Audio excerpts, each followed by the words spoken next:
Salutations! Welcome to Pod Mortem. I'm Reneé Hunter Vasquez, joined as always by my co-host, my husband, and my brother. Hi, I'm John Paul Vasquez. Hi, I'm Travis Hunter. This week, we're recording live from Chang's Market, discussing the 1990 horror comedy, Tremors. This film was directed by Ron Underwood and written by Underwood, S.S. Wilson, and Brent Maddock. Born from the simple idea of what it would be like to be stuck on a rock, this film straddles the line between comedy and gateway horror.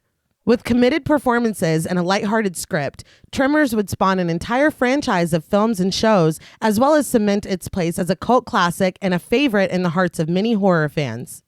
This film was recommended to us by friends of the show and Wendigo-getters, Allison O'Neill and Bobby Holmes. We can't thank them enough for their suggestion and for their overwhelming support and friendship. Thank you, Bobby and Allison. So, what did you guys think of Tremors the first time you saw it?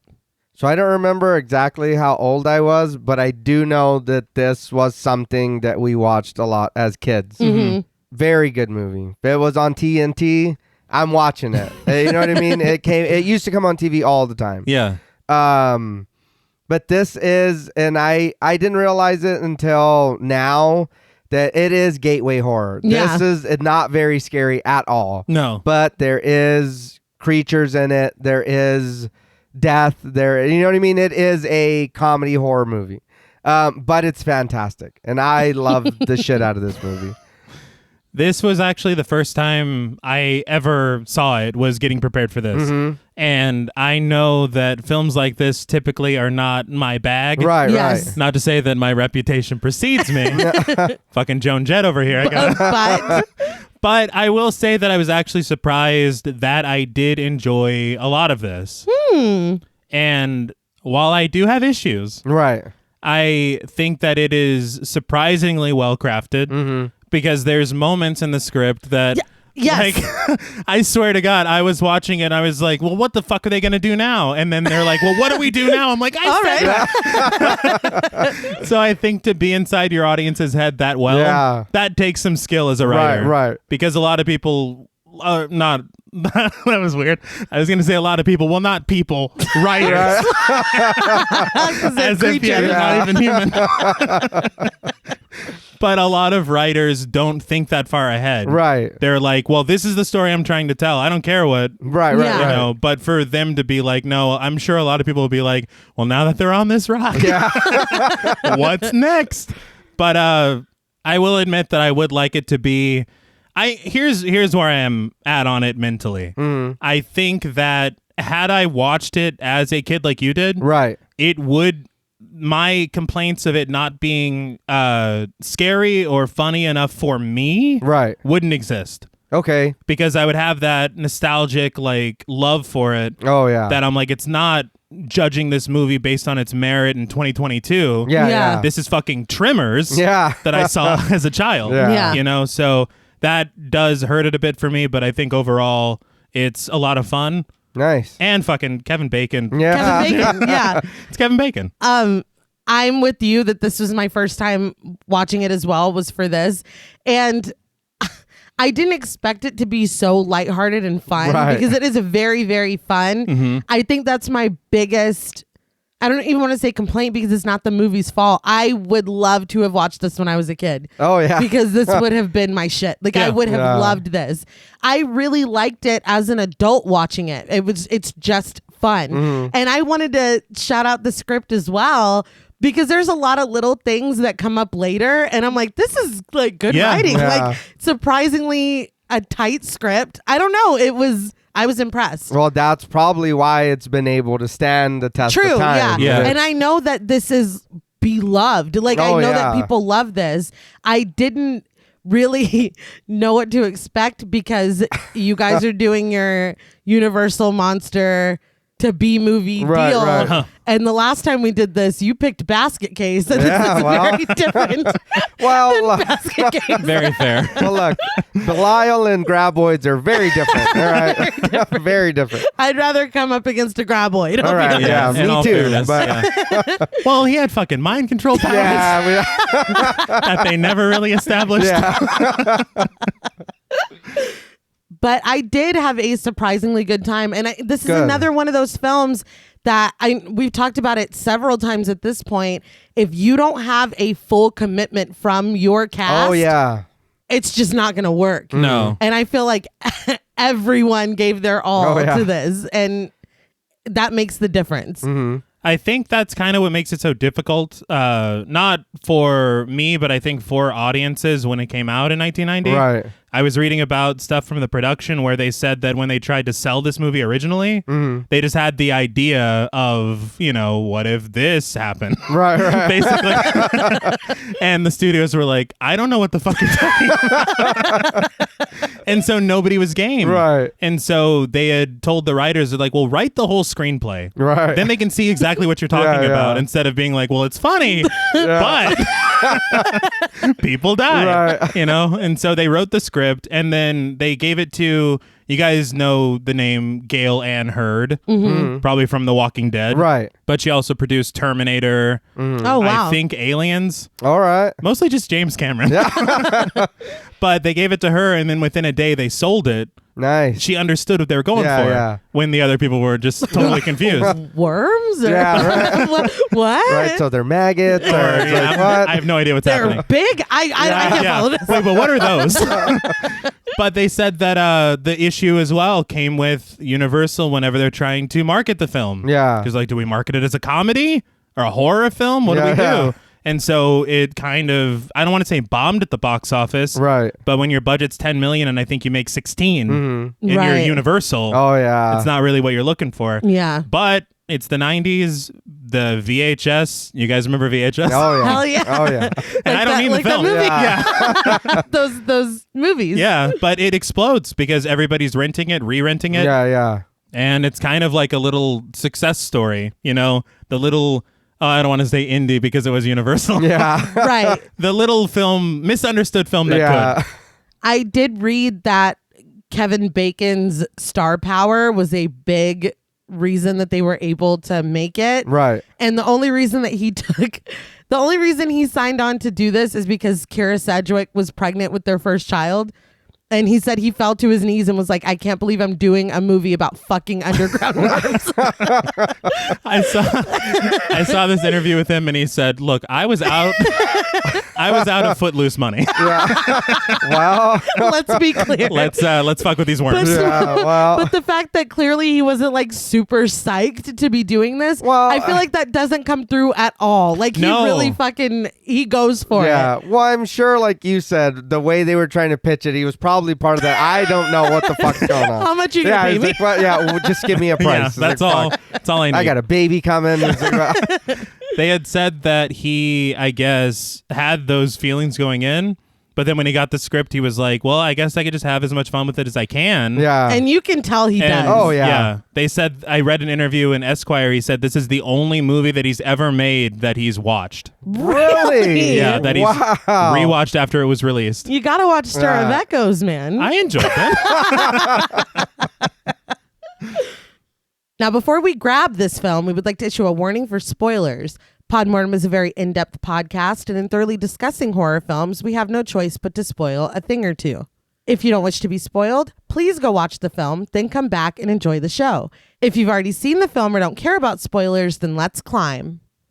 So the film opens with a title screen, and we zoom in on the letters until we're on a cliff in the desert. Already this opening, I was like, okay, this is going to be a ride. You were already in. Yes. I did want to talk about the title very quickly because Tremors is a great title, first Right. of all. It is. I watched this. I actually watched a couple documentaries, but I saw on one of them that it was originally titled Land Sharks, No. which Tremors is better. Yeah. I just think of Fry. We call them land sea Yeah. lions. Yeah. I take Entertainment. But I did see a clapboard that they have, like, because they have a Tremors festival where this was filmed. Wow. And on the clapboard, the title was Dead Silence. Really? Yeah. T's like, I love this movie. Yeah. And I feel like I'm the only one. Yeah. But pissing off of the edge of the cliff is Valentine McKee, played by Kevin Bacon. First of all, his name. Yeah. There is such a comfort for me in camp and cheese at a certain level that because I'm making the script, they don't say his name yet in the film, so I have to look up who he plays. I'm like, this is going to be great. That is insane. Yeah, it's Mr. Dance to Save the World himself. Yeah. Fucking Kevin Bacon. And I will say that they're making him into an everyman character. Yeah. And I appreciate it partially, but then they go very far because not only is he pissing off a cliff, but he gives himself some real deep asshole scratches. Yeah. Yeah, my next thing is scratching his ass. He goes over to the bed of his truck where Earl Bassett, played by Fred Ward, is wrapped up and sleeping deeply. He tries to wake him gently, but when that doesn't work, he looks over at some cows and gets an idea. With a smile, Valentine bounces the bed of the truck, yelling that there's a stampede, and Earl falls from the truck and onto the ground with a rude awakening. What a dick, man. Oh, yeah. Yeah, for no reason. He's just sleeping. Yeah. It's like when you see online when they draw like dicks on their friends' Yeah. faces. Like, let him sleep. Yeah. He's Are we actually tired. friends or not? No, And I did laugh at the little cut where you could see the stuntman switch. yeah. That dude did not take that fall.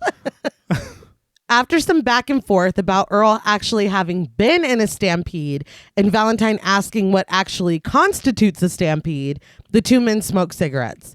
Earl asks where the breakfast is, and Valentine reminds him that he made them bologna and beans yesterday, but Ed counters. He made them eggs. So they settle the dispute over rock, paper, scissors, and Valentine loses. I feel like we're already getting their relationship Yeah. immediately in this very first scene. I appreciate their chemistry. Yeah. Oh, yeah. I do almost want to say that it would have been better if they were just brothers. Because they have that vibe. Right. Yeah. Or maybe even a mention of, oh, since we were kids, you've done this shit or Yeah, something. yeah. But You would have complained. I would have complained. Okay, who are you Probably, saying that for? Yeah. You know you've been friends.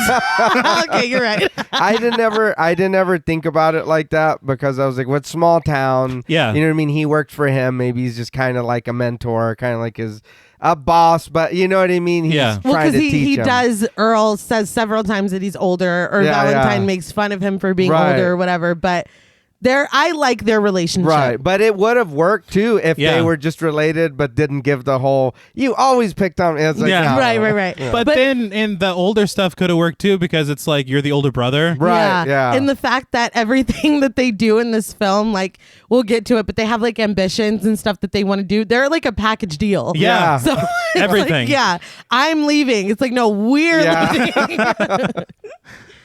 But as they mend fences, and I do mean that literally later, Earl says that if they really wanted to make money, they would stop working as hired hands. I think it's here that Valentine keeps hitting the thing, but he's not hitting the nail. Yeah.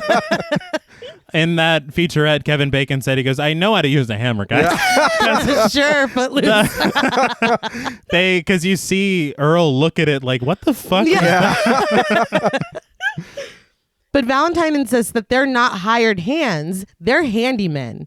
And he appreciates the personal freedom that the job affords them, but Earl does not seem convinced.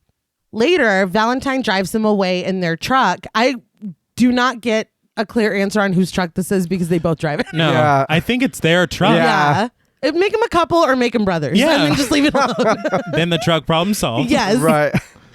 But Earl reminds Valentine that it's garbage day, and he's not happy about this. But Earl says the job pays $50, and that's $47 more than they already have. It's like, damn, times is Goddamn. hard.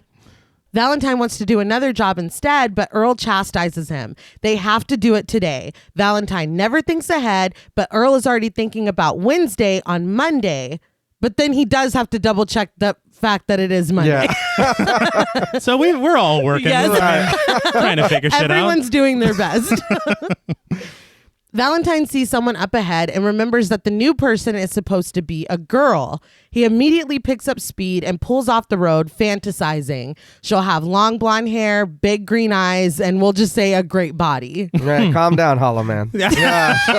Not all of it. Please, not all Yeah. of it. Dylan, don't turn it off.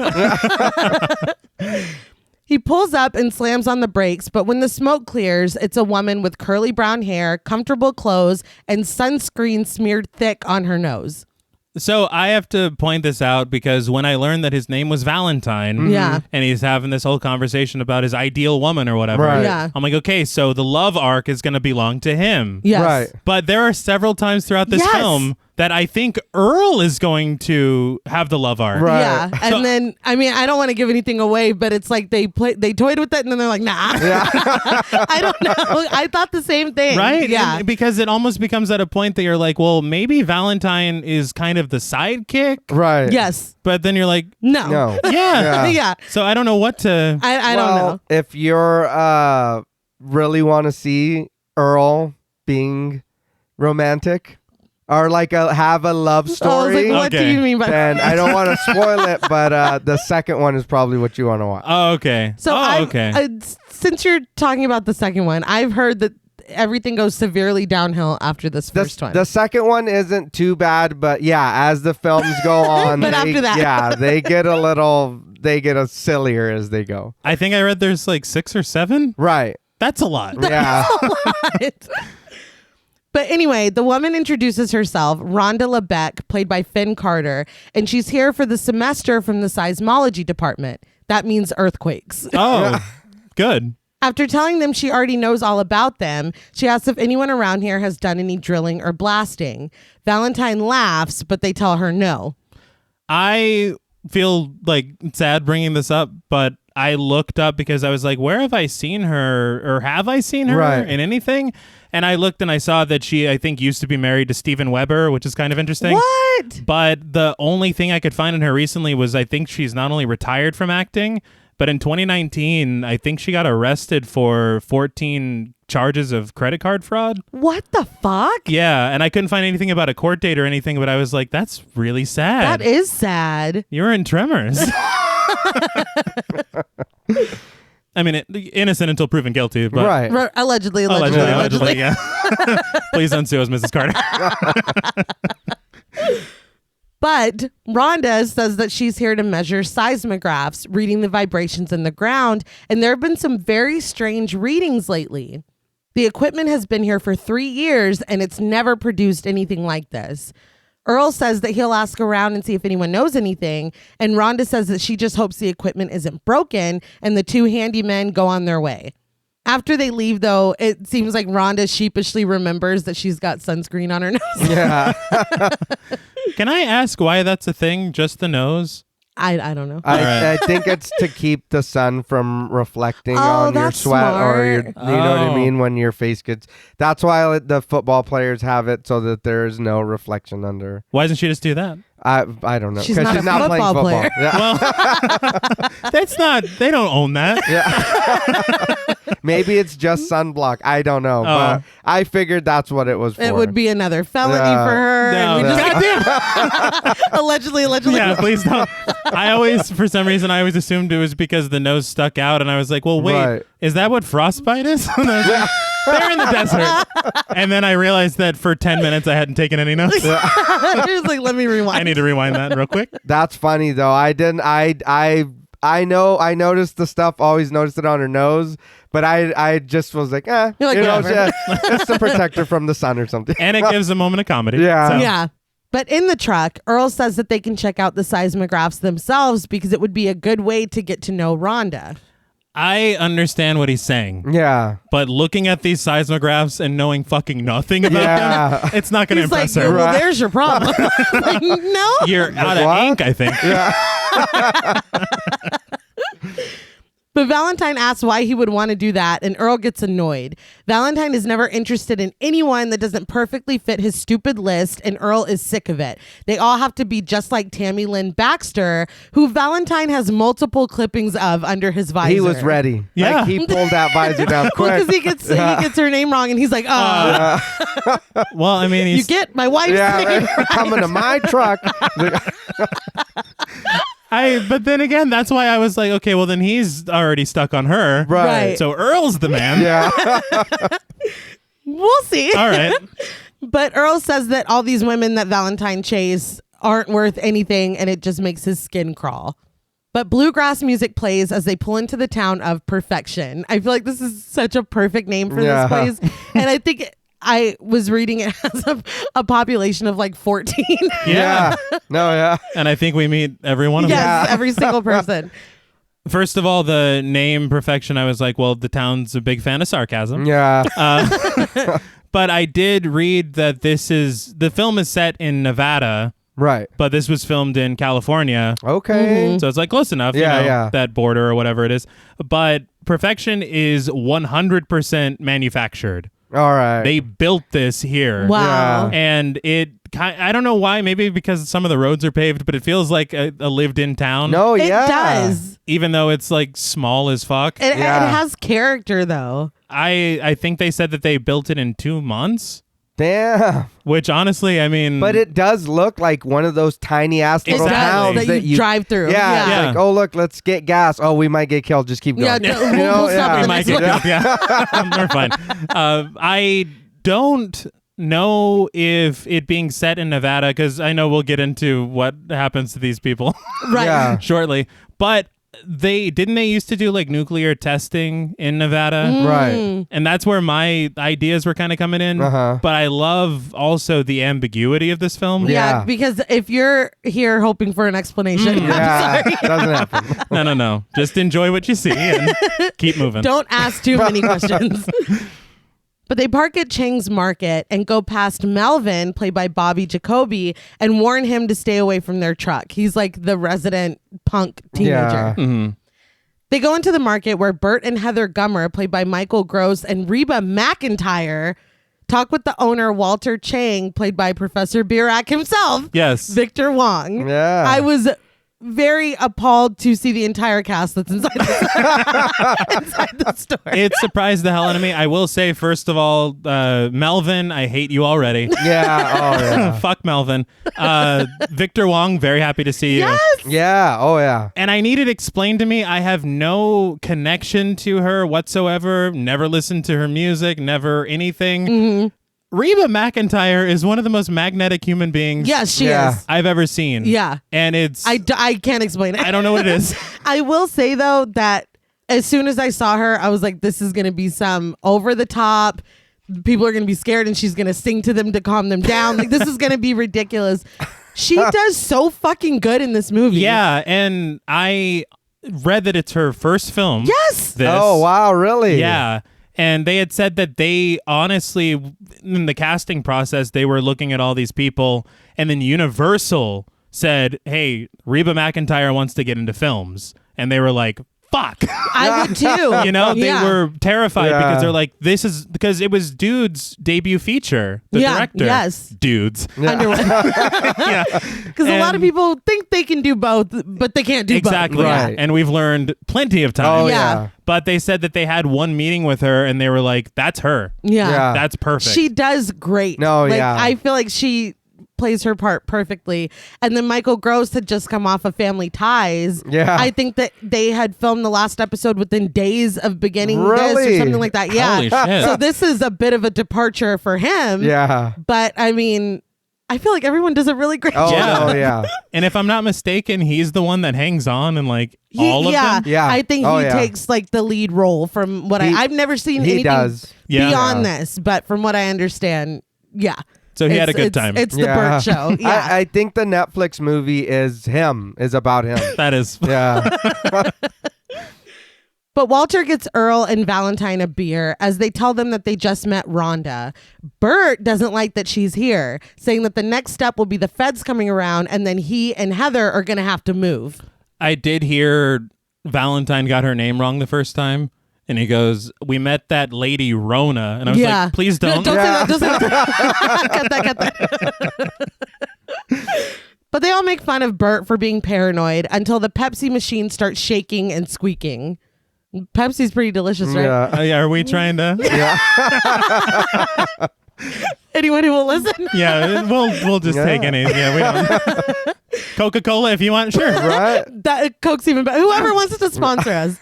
But Walter asked them to take a look at the Pepsi machine because it is freaking out. And Valentine starts over there, but Earl stops him. They have a schedule to keep. It's garbage day. We've already Right. talked about this. Not garbage day, but it's garbage day. I can't hear Garbage Day No. without. It's ruined.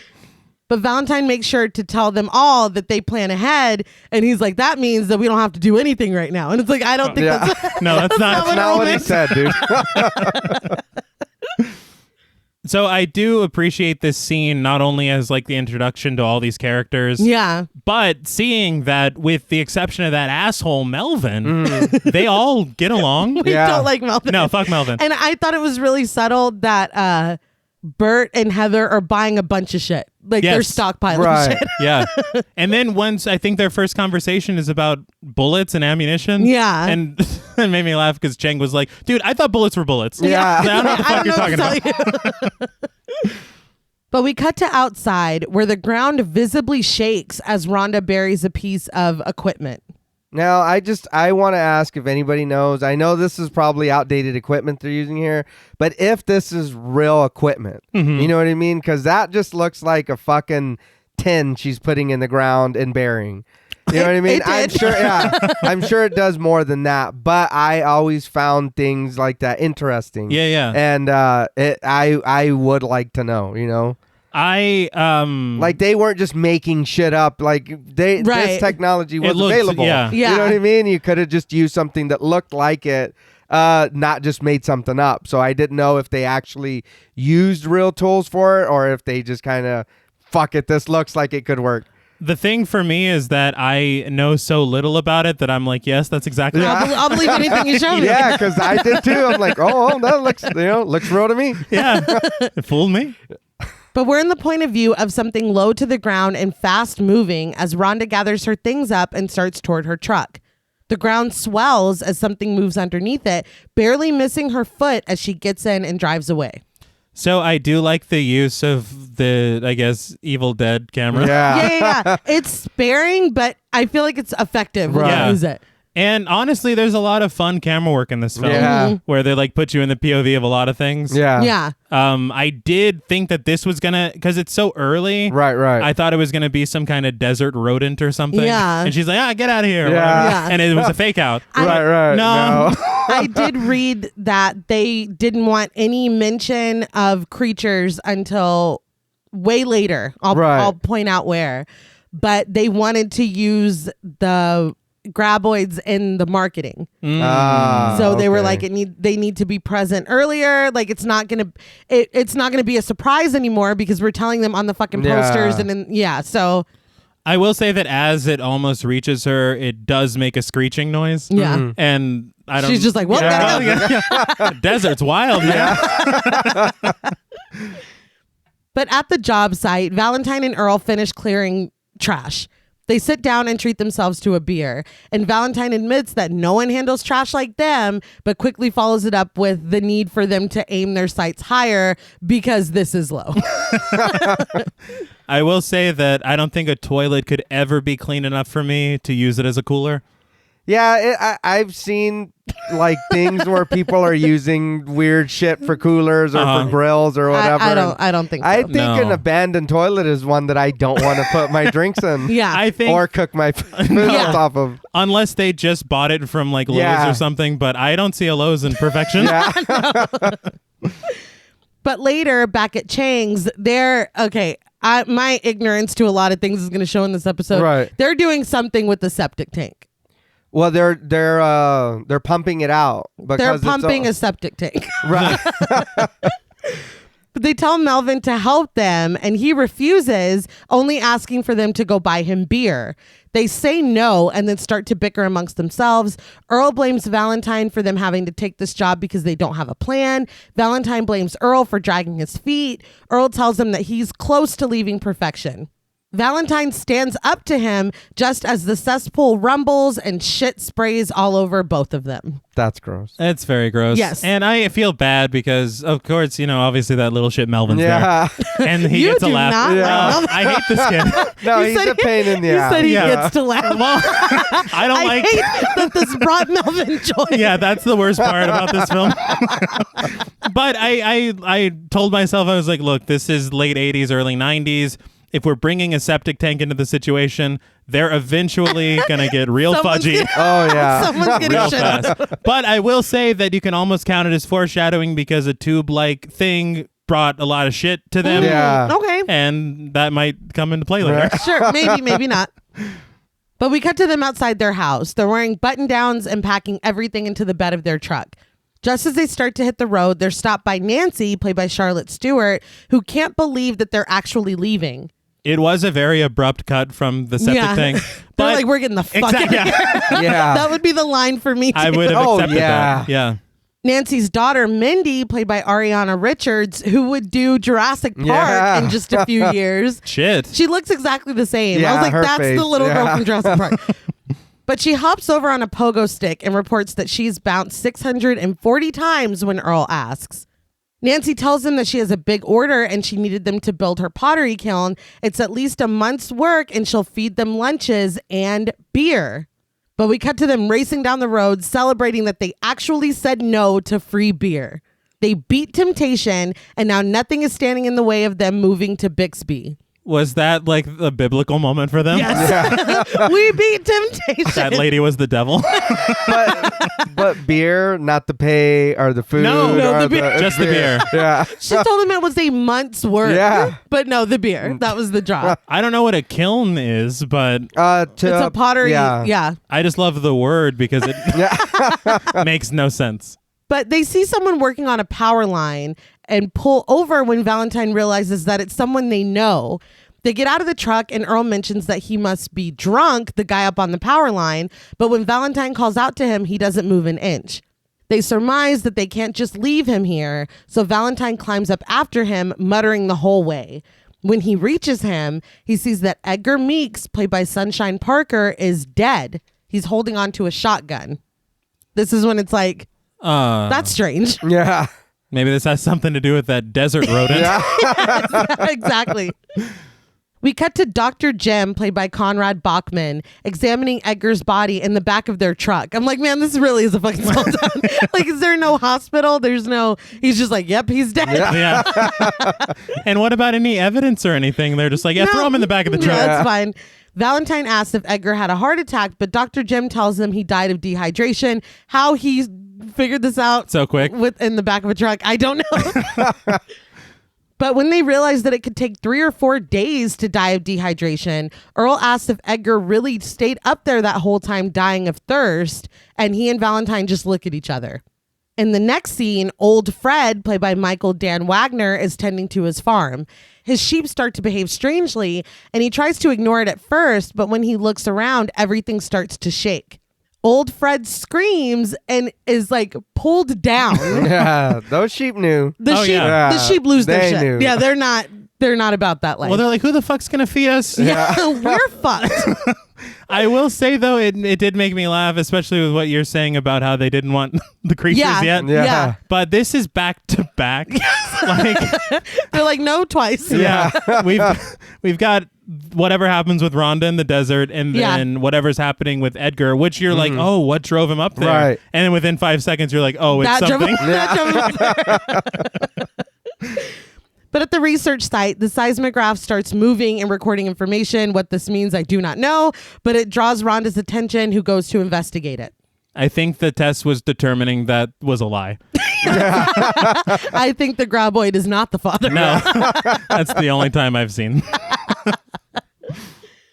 But back on the road, Earl drives them past road workers Howard and Carmine, played by John Goodwin and John Pappas. He asks Valentine if he thinks Edgar could have hated perfection more than they do and wanted to kill himself, but Valentine is sure that someone chased Edgar up that pole. But when Earl points out the fact that Edgar had his gun on him, Valentine has nothing to say. So that is one thing I do appreciate about the writing, Right. is that Earl and Valentine aren't like dorks. They're not doofuses. Yeah. They're not stupid. They're Yeah. very analytical. Yeah, Right. they're like, that doesn't make any sense. No, and because I think that a lesser writer would make these guys very stereotypical. Yeah. Yes. And they'd be like, well, let's go to Bigsby or whatever the town was called. Yeah. It is. Yeah. There's a lot of stereotypical moments that I was expecting in this film that I did not get. Yeah. John Paul and I were talking about it the other day. The fact that Victor Wong is the owner of the market in 1990 and all of the rest of the cast is white. I was expecting something from Melvin, some kind of racial bullshit. Nothing. And the quote redneck unquote Exactly. stereotype. Yeah. The fucking doomsday preppers. Yes. Where you're like, I can guess their ideology. Yes. Yeah. And so it's like They did. There was a lot of like stereotypical. possibilities. Yeah, I was going to say landmines that they could have stepped on, but I really appreciate the fact that these are intelligent men. Mm-hmm. They're hardworking dudes. This is a town of decent people. I mean, I was a little impressed. Yeah. Well, good. Good job. But anyway, Earl notices the farm with the sheep and pulls over. Nothing remains in the sheep pen but bloody scraps. I'm not sure how much I believe in omens, Yeah. but if I'm Earl and Valentine, the day we decide to leave town, Yeah. that's I would definitely be feeling some type of way. But they call after old Fred, and when they don't get an answer, they invite themselves into his farmhouse. They look inside and around and find no trace of old Fred except for his hat lying in the sand. Valentine picks up the hat to reveal old Fred's face, frozen in eternal scream, looking lifelessly up at them from the sand.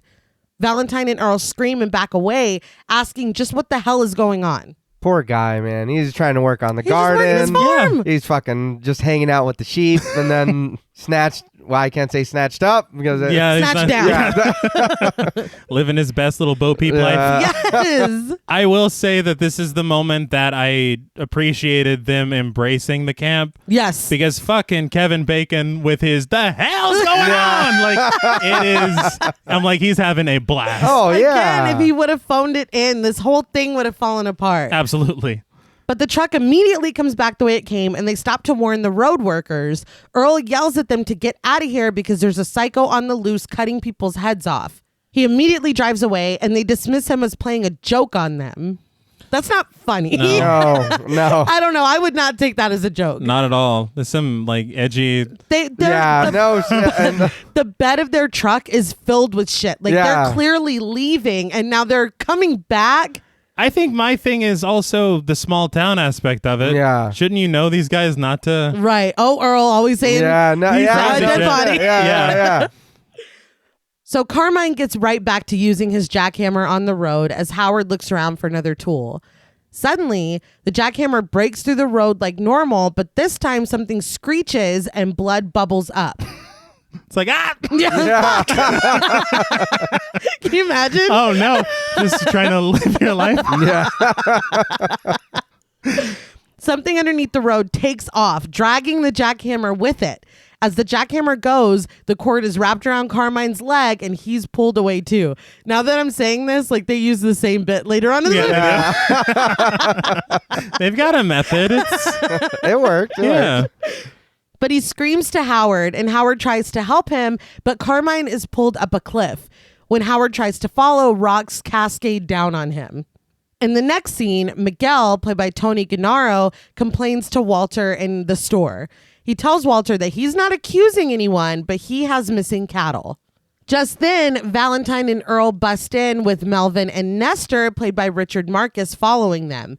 They're all frantic, saying that someone killed old Fred. Valentine tries to use Walter's phone, but when he finds it to be dead, they leave again. Outside, Valentine and Earl get back in their truck as Nestor instructs them to go to Bixby and get the police and step on it. I will say tensions are high. Right. They are. I think Earl just stole a candy bar. Oh, he did. No, yeah. Like he's like, you He's guys, gotta we really feel- gotta, and he's just reaching. I was watching and I was like, this motherfucker's just eating shit. Yeah, they gotta go get help. He needs fuel I get- to get them there. This is still his store. I mean, he's got to make a Trying profit. to make a living. What I did appreciate, because it's annoying that the construction workers are like, man, they're just playing a joke. Yeah. As soon as they hit town, people are like, go fucking get help. Like they believe them, because that always annoys me in horror films. I thought it was funny too. They're just driving around still with all their shit in the back of that truck. Yeah. They're it's like, Well, dude, they're not gonna stop to unload it. I know, but I mean, all your belongings are just fucking there. It's like we've been trying to leave for like. But we cut to the truck finally leaving Perfection. Valentine laments to Earl that they decided to leave town for good just one day too late. Earl says that no one can stop them now, though, because everyone they know between Perfection and Bixby is already dead. Never talk like that. Yeah. Nothing can stop us now. They come to the point in the road where the construction men were working, and now a pile of rocks blocks the road. Earl calls out to Valentine to stop and asks if there's some higher force at work here, which is what I would be thinking. Absolutely. Like, we're not, Yeah. this town does not want us to leave. They get out of the truck to look for Carmine and Howard, calling out to them angrily as their mess is blocking the only road out of town. The search comes to an abrupt halt when they find a hard hat with bloody chunks inside of it. Dude, I'm just like, have they even had breakfast yet? Like, how many fucking corpses are we going to find? No. This is just cruel at this point. Well, he did have that candy bar. Yeah. So, They get back inside the truck and Valentine backs up into the cliff. He tries to start the truck, but when it stalls, Earl tells him that the back of the truck is hung up. Valentine dismisses this, finally starts the truck, and guns it until they're free. They, of course, bicker as they drive away. Yeah, he tells them, he's like, man, you're going to break an axle, dude. We're going to be stuck out here. I don't want to be stuck out there. no. No, it's like maybe calm down. Yeah. Look, we're all scared. Yeah. It's like, I want to get out of here too, but we need the truck. You know, I will say, because you just said that they didn't want to do any creature business. Right. I brought that up like 3 times. Yeah.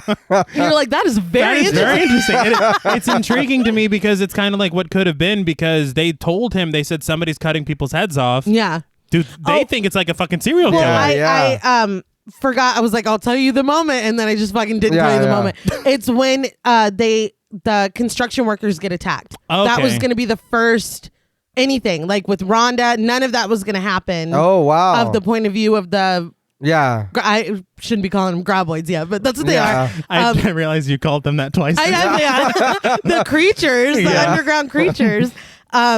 None of that was going to be in it. When the construction workers get attacked, that was going to be the first. Huh. So, I mean, maybe if they didn't use it in the marketing and we hadn't seen it yet, we would have thought it was a serial killer too, or something like that, instead of, let it Well, in. we know, yeah.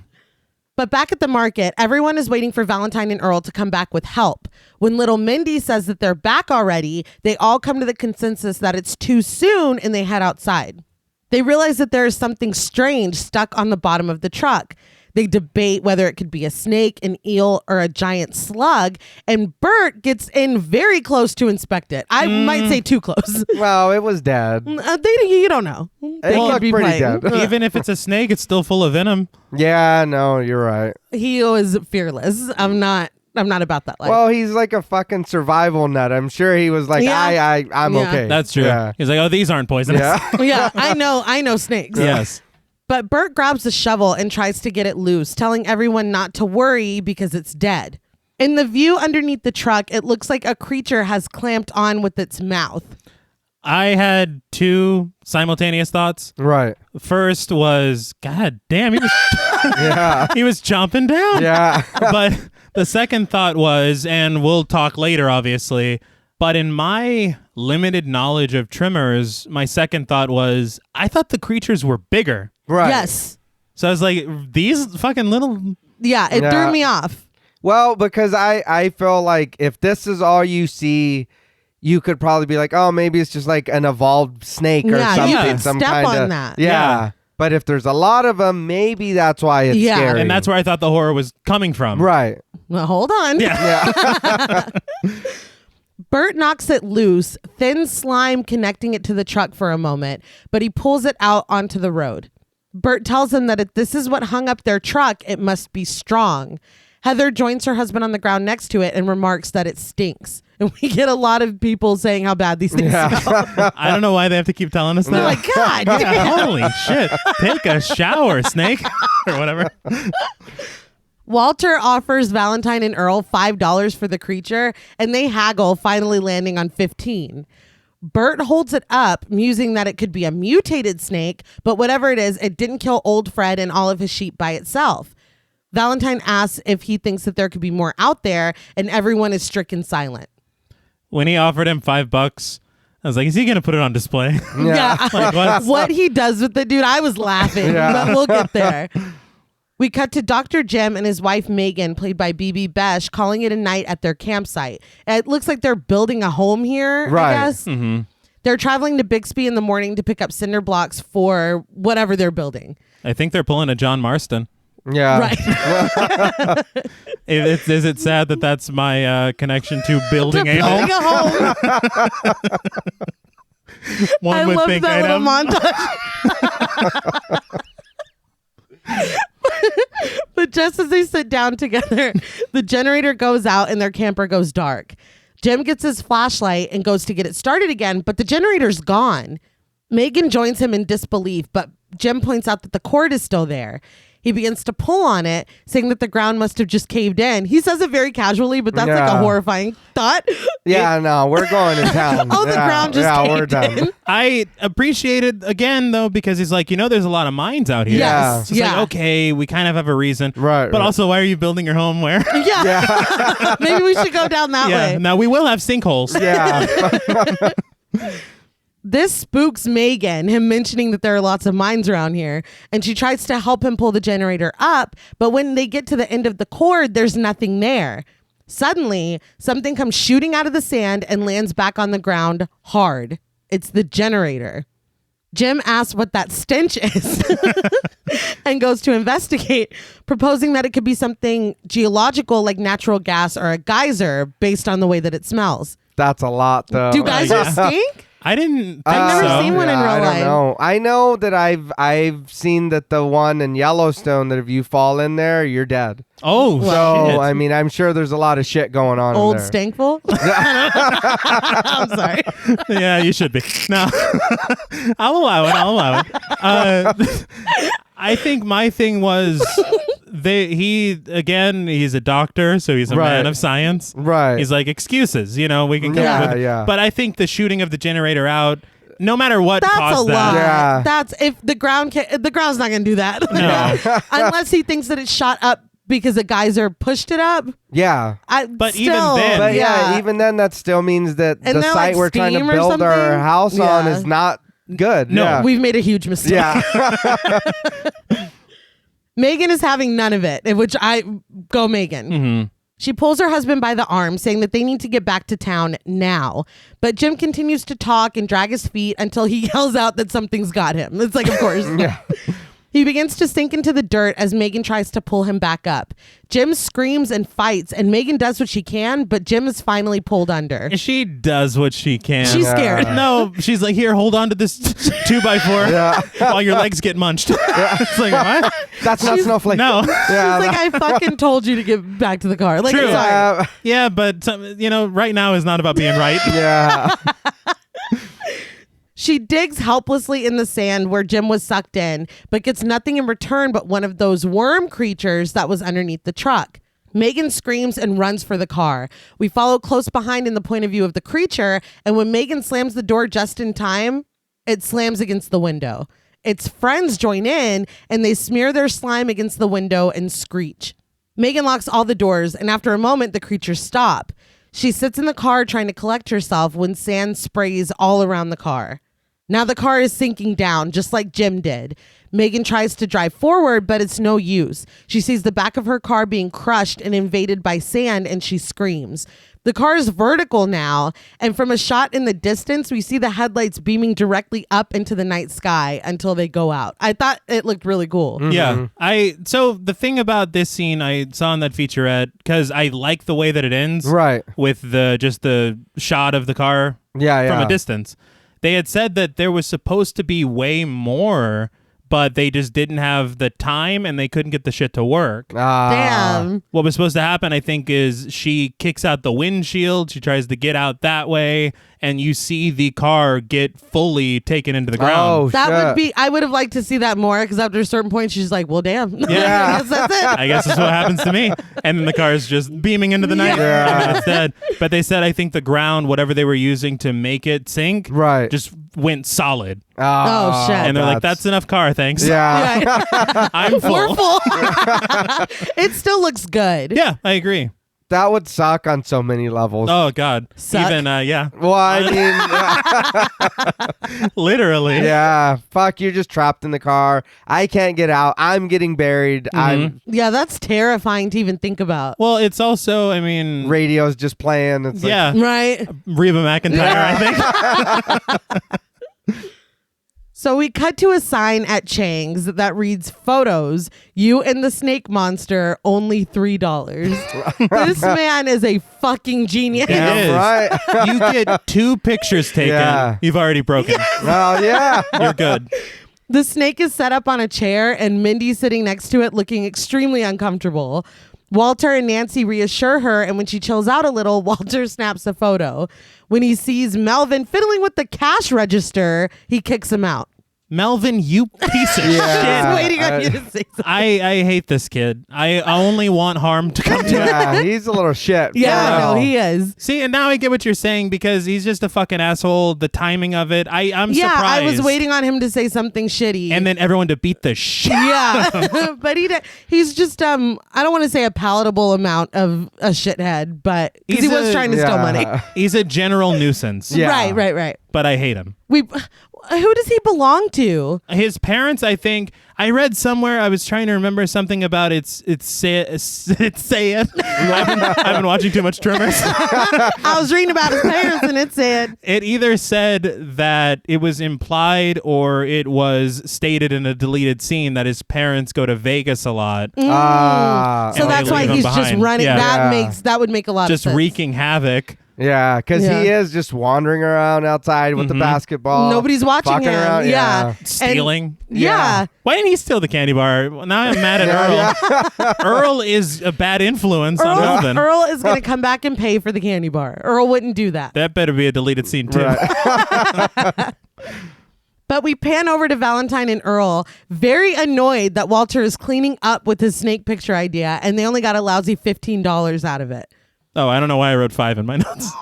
Well, because that's what he offered him No, first. yeah. Oh, okay. Oh, they've talked him up. Yeah. They're good at haggling, man. Dude, he offers 5. He get 3 Well, times. because he was like Yeah, 5, but- and then they're like 20, and so they 10, 15. Okay. Yeah. yeah, deals. Walter's man. like, I'm about to fucking. He's like, I could do that in 5 pictures. Yeah. So please, thank you for correcting my math. So Valentine is pissed, but Earl says that Walter is just a man that plans ahead. Bert sits with the others at a table, proposing that they get a bunch of weapons and make a perimeter, and when the creatures show up, they'll just wipe them out. I will say he does the whole man that plans ahead thing a lot. Yes. I don't know that it really comes into play. It does. Really? Yeah, we'll talk about it. Okay. It does. That's why I was like, the script, they were doing something. All right. Yeah, we'll get there. I'm excited. But Nestor and Miguel push back on this idea as it sounds like Bert is proposing war.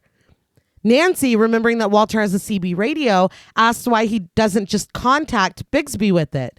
Walter tells her that because of the mountains, they can't reach anyone outside the valley. But then he's like, Melvin, come on, get your picture taken. Well, he needs that $3. Now he's no, it's his $3. Yeah. It's like, didn't he just get kicked out? He's like, I'll make it back somehow. Yeah. Heather sums it up that they're on their own with the roads and the phones out, and Nancy accuses her and Bert of loving the situation. Bert does admit that he and Heather settled here for the geographic isolation of perfection. But when Nancy and Nestor say that it's not like they're on the moon, Bert invites them to walk the 38 miles to Bixby then. It's like, well, damn. Yeah. We might as well be on the I moon. take that back immediately. Yeah. Miguel proposes using Walter's horses to ride there, and Walter takes the break from Melvin's photo op to tell them that they're welcome to use them. After asking who among them is best on a horse, the entire group turns around to look at Valentine and Earl. It's like, God damn it. Got to do everything. Yeah. In the next scene, they prepare the horses for the journey. Earl and Valentine rock, paper, scissors over who gets the gun and who gets the rifle, and Valentine wins the rifle. I was like, okay. Yeah. Yeah. Bert and Heather pull up to see them off. They're very well armed and tell the group that they're going to go look for Rhonda to tell her to head back into town. Valentine says that they'll stop by the doctor's office to see if they've already headed for Bixby. As they get on the horses, Heather warns Earl that he's going to need something stronger than the gun he's carrying, so she loans him her giant rifle. So, like, Valentine won, Yeah. but he lost. Yeah. The look on his face, He's too. like, are you fucking "Aw." kidding me? Doesn't she give like all the specs and shit? Yeah. Yes. That always makes me laugh when people just have that offhand. Yeah, I Yeah. didn't include that in my script because I didn't know what any of it Yeah, I don't know either. It's a really powerful gun. Yeah. We'll say Yes. that. Rifle. I don't know. It goes bang. Yes. Before they all take off, Melvin comes screaming out of Chang's. He's wrapped up in the photo op creature and screaming that it got him. Everyone is on edge, but Melvin collapses to his knees and laughs his ass off. It was all a joke, but he's the only one laughing. Melvin, you little shit. you piece of For shit. real. I can't handle it. Like, read the room. Yeah. They should have just choked him out with it and said, I think it came back to did life real give quick. Oh, no. Bert, with his hand on his gun, cautions Melvin that he came too close with that joke and tells him no more games. I was a little upset because Earl says, one of these days you're gonna Someone's get going to kick your ass. Yeah. And they make it into like Chekhov's ass whooping. That never happens. Never happens. You're setting up Melvin to get his ass beat, and I'm loving it. I've been waiting the whole Like, film. yeah, since I met him. He's also a child, and we can't. I assumed that he wasn't. No, right, you're at least 22. Yeah, it's fine. Yeah, you're in college. Kick his ass. But with that, Valentine and Earl ride off into the distance as the rest of Perfection stands and watches them leave. I did think it was funny. It was very kind of Chang to give them food before they left. Yeah. But he's like, here's some Swiss cheese. Yeah. It's like, we're going to the desert, man. Yeah. Like, of all the travel foods you could get. You know what they should have given him? Some cold, refreshing Pepsi. Oh, yeah. If I remembered one of their slogans, I'd say it right now. For those who think young. The joy of Pepsi. Right? Pepsi. There we go. Saved a generation. Yeah, There you go. Sure. It stops war, There from what you I go, hear. right? Yeah. Or, Coke, it's the real thing. I am Yeah, right. keeping my options open. Yeah. Or yeah, sure. Whatever. Both. Right. Sparkling, refreshing Coca-Cola. Mm-hmm. Did that work? Yes. No, yeah? I'm waiting on my phone Yeah, to ring. right. Well, we've been blocked by both Coke and Pepsi And Shutter. and Shutter. We cut to them at the campsite, and nothing here looks good. First, Jim and Megan are nowhere to be found. Their camper door is open, and their car is gone. Valentine surmises that they must have just missed them, but stops when he hears music playing from a radio. They followed the sound to a mound of dirt, and when they start to dig, they find the front of Jim and Megan's car buried beneath the sand. I don't think that there is a good explanation for this. No. No. No. Nothing good happened here. No. It's like, oh yeah, cars do that sometimes. Like, no, they don't. Hell no. And then even just finding something like that, it's like, nope. No. And I know that they're like Renaissance men. Yeah. But this is beyond their Yeah. experience. It's just funny because they see that and it immediately cuts to them hauling ass on the horses across the desert. Yeah. Well, what else are you supposed It's to just do? that. Fuck What Just can that. you do? Earl comes up with the plan. They'll ride like hell and they won't stop all through the night. They wonder how many creatures were able to bury that station wagon and why they would even want to. The journey comes to a halt when the horses get spooked and they won't move any further. Valentine starts to blame Walter for having shitty horses, but Earl thinks that maybe they've got wind of something they don't like, which is what I would think. Yeah. Yeah. Valentine's like, stupid fucking horses. It's like, no. The animals always know. And the horses have been fine this whole time. Yeah. So why now? But the men pull out their guns and try to look around, but are quickly thrown from the horses. Valentine and Earl find each other, but when they turn around to look for the horses, they see that one has been pulled to the ground. One creature is wrapped around its body and another is biting its legs. Valentine pieces together that the creatures live underground. That's how they get you. Earl asks what they are, and Valentine simply identifies them as sons of bitches before shooting one of them. It made me laugh because it was very B-movie. Yeah. Yeah. Because honestly, it was like, What what are are they? they? Sons of bitches. Yeah. That should have been the end of the trailer. And it's like, Tremors. I was like, what the fuck is this? Oh my God. Yeah. I don't know what to market this as. But he hits it and it cries out before being sucked back down underground. The ground begins to split in two where they're standing and the men take a step back. Valentine guesses that there must be 1 million of them to make the ground move like that, but he's wrong. Earl points out as the ground splits and a giant creature bursts out, it's just one. It opens its mouth and there are smaller creatures inside, wiggling like tongues. Valentine stops to shoot before listening to Earl and just running away, but he drops his gun as they take off. I was like, dude, you could probably still use that. The giant creature lurches back underground, but its progress can be tracked through the desert as it pushes up against it. Like, this thing is fucking huge. Mm-hmm. It follows close behind Earl and Valentine, pulling up fence posts as it goes. They're like, God damn it, we just fixed them. Earl points to a break in the road and they take a running jump but barely miss landing on the other side. They slide down into a concrete ravine and the giant monster hits the concrete before going silent. Earl thinks that it knocked itself out cold, but when the concrete breaks and a piece of the... This is a graboid. Yeah. You gonna say the creature again? Yes. And when a piece of the graboid falls out limply, Valentine says that it's not knocked out. It's dead and they killed it. He screams at it, "Fuck you," and cackles. I laughed so hard at that. Because what else? Yeah. You know? That's it. That's all they have. I did want to talk about this graboid creature. Right. Yes. Because first of all, I was again very confused because I was like, God damn, I've seen the DVD cover. Right. Yeah. It doesn't look like that. And so I was like, well, is it a bunch of small ones? And then when I saw it was the big one, I was like, well, when it gets hit, does it get small? Like, Yeah, what, what's going on? What are the rules? But it turns out that now I have what are the rules from Sunny stuck in my head.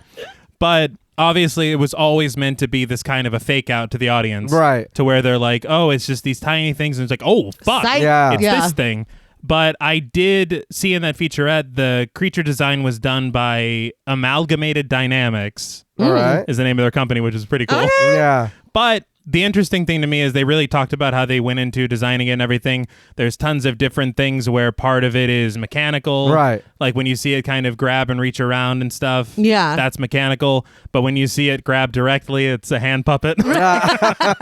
And you can kind of tell which is which. Right. But they actually, and this made me, again, the whole idea of like an indie spirit. They had told the director, because the director's like, hey, I would love to see your workshop. And they were like, well, the deal is us having a workshop is contingent on us being paid for this film. Yeah. So you cannot visit our workshop. But so I guess once they were paid, they, Nice. invested in everything. But I appreciated because they talked about how they use different animals as like jumping off points. The screenwriter had said that they read that earthworms have like small hairs that pull it across. Right. Like the dirt, and so that's why it has those sharp Yeah. things. Yeah. Like everything's there kind of for a reason. Yeah. Right. The funniest thing though is their first design, they sent it to Gail Ann Hurd's office and everybody laughed at it. Yeah. Because they said that this is a penis. They're like, we can't have There's a real thin line. between what we Worm can and handle. But I did learn something that would make both of you happy about Amalgamated Dynamics is they've worked on a ton of shit.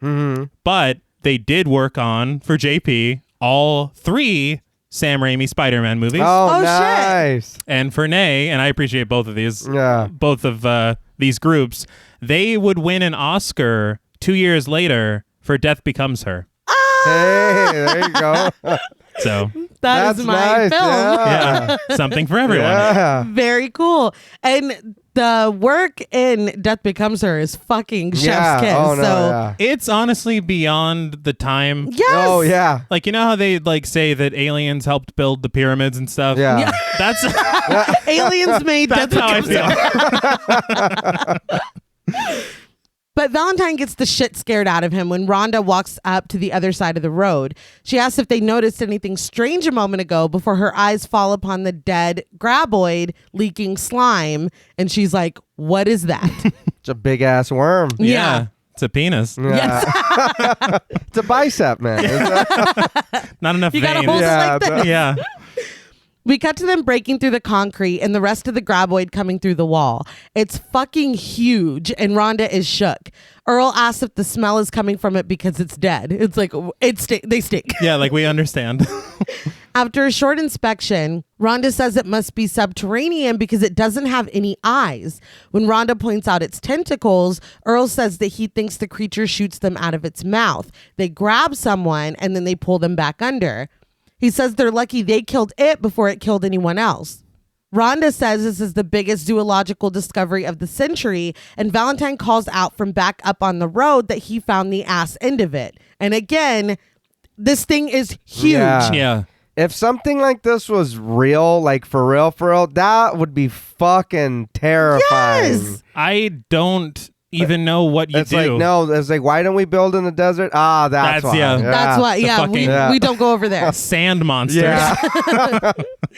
Rhonda and Earl come up to look at it and realize that this is what was causing all of the seismic activity. Rhonda finds little spikes on its bodies and realizes that these are how it's able to get around, like you said. Yeah. They all push at once, and that's how it's able to move so fast. She immediately goes over to look at her research. Earl asks if she's ever seen anything like this, and Valentine is like, no one has ever seen anything like this. Earl puts his foot down that Walter is not getting his hands on this one for $15, and Valentine wholeheartedly agrees. As they start to figure out how they're going to be able to move it, Rhonda looks through her research and hits them with a sobering discovery. According to the readings, there should be 3 more of these. That's 3 more than we need. Yeah. They're in disbelief, but she starts to show them the evidence and they look around uneasily. Valentine has her stop, telling her they'll just take her word for it. It's like, I don't need any more. No. I don't want to see this in black and white. And we don't really need the history of it. Yeah. It's We bad gotta get enough. the fuck out of here. She says that her truck is just over a nearby hill and they start to head toward it. Once they get to the research site, the seismograph is already going. Earl suddenly drops down and starts screaming, but gets up sheepishly when he realizes that it was just a prairie dog hole.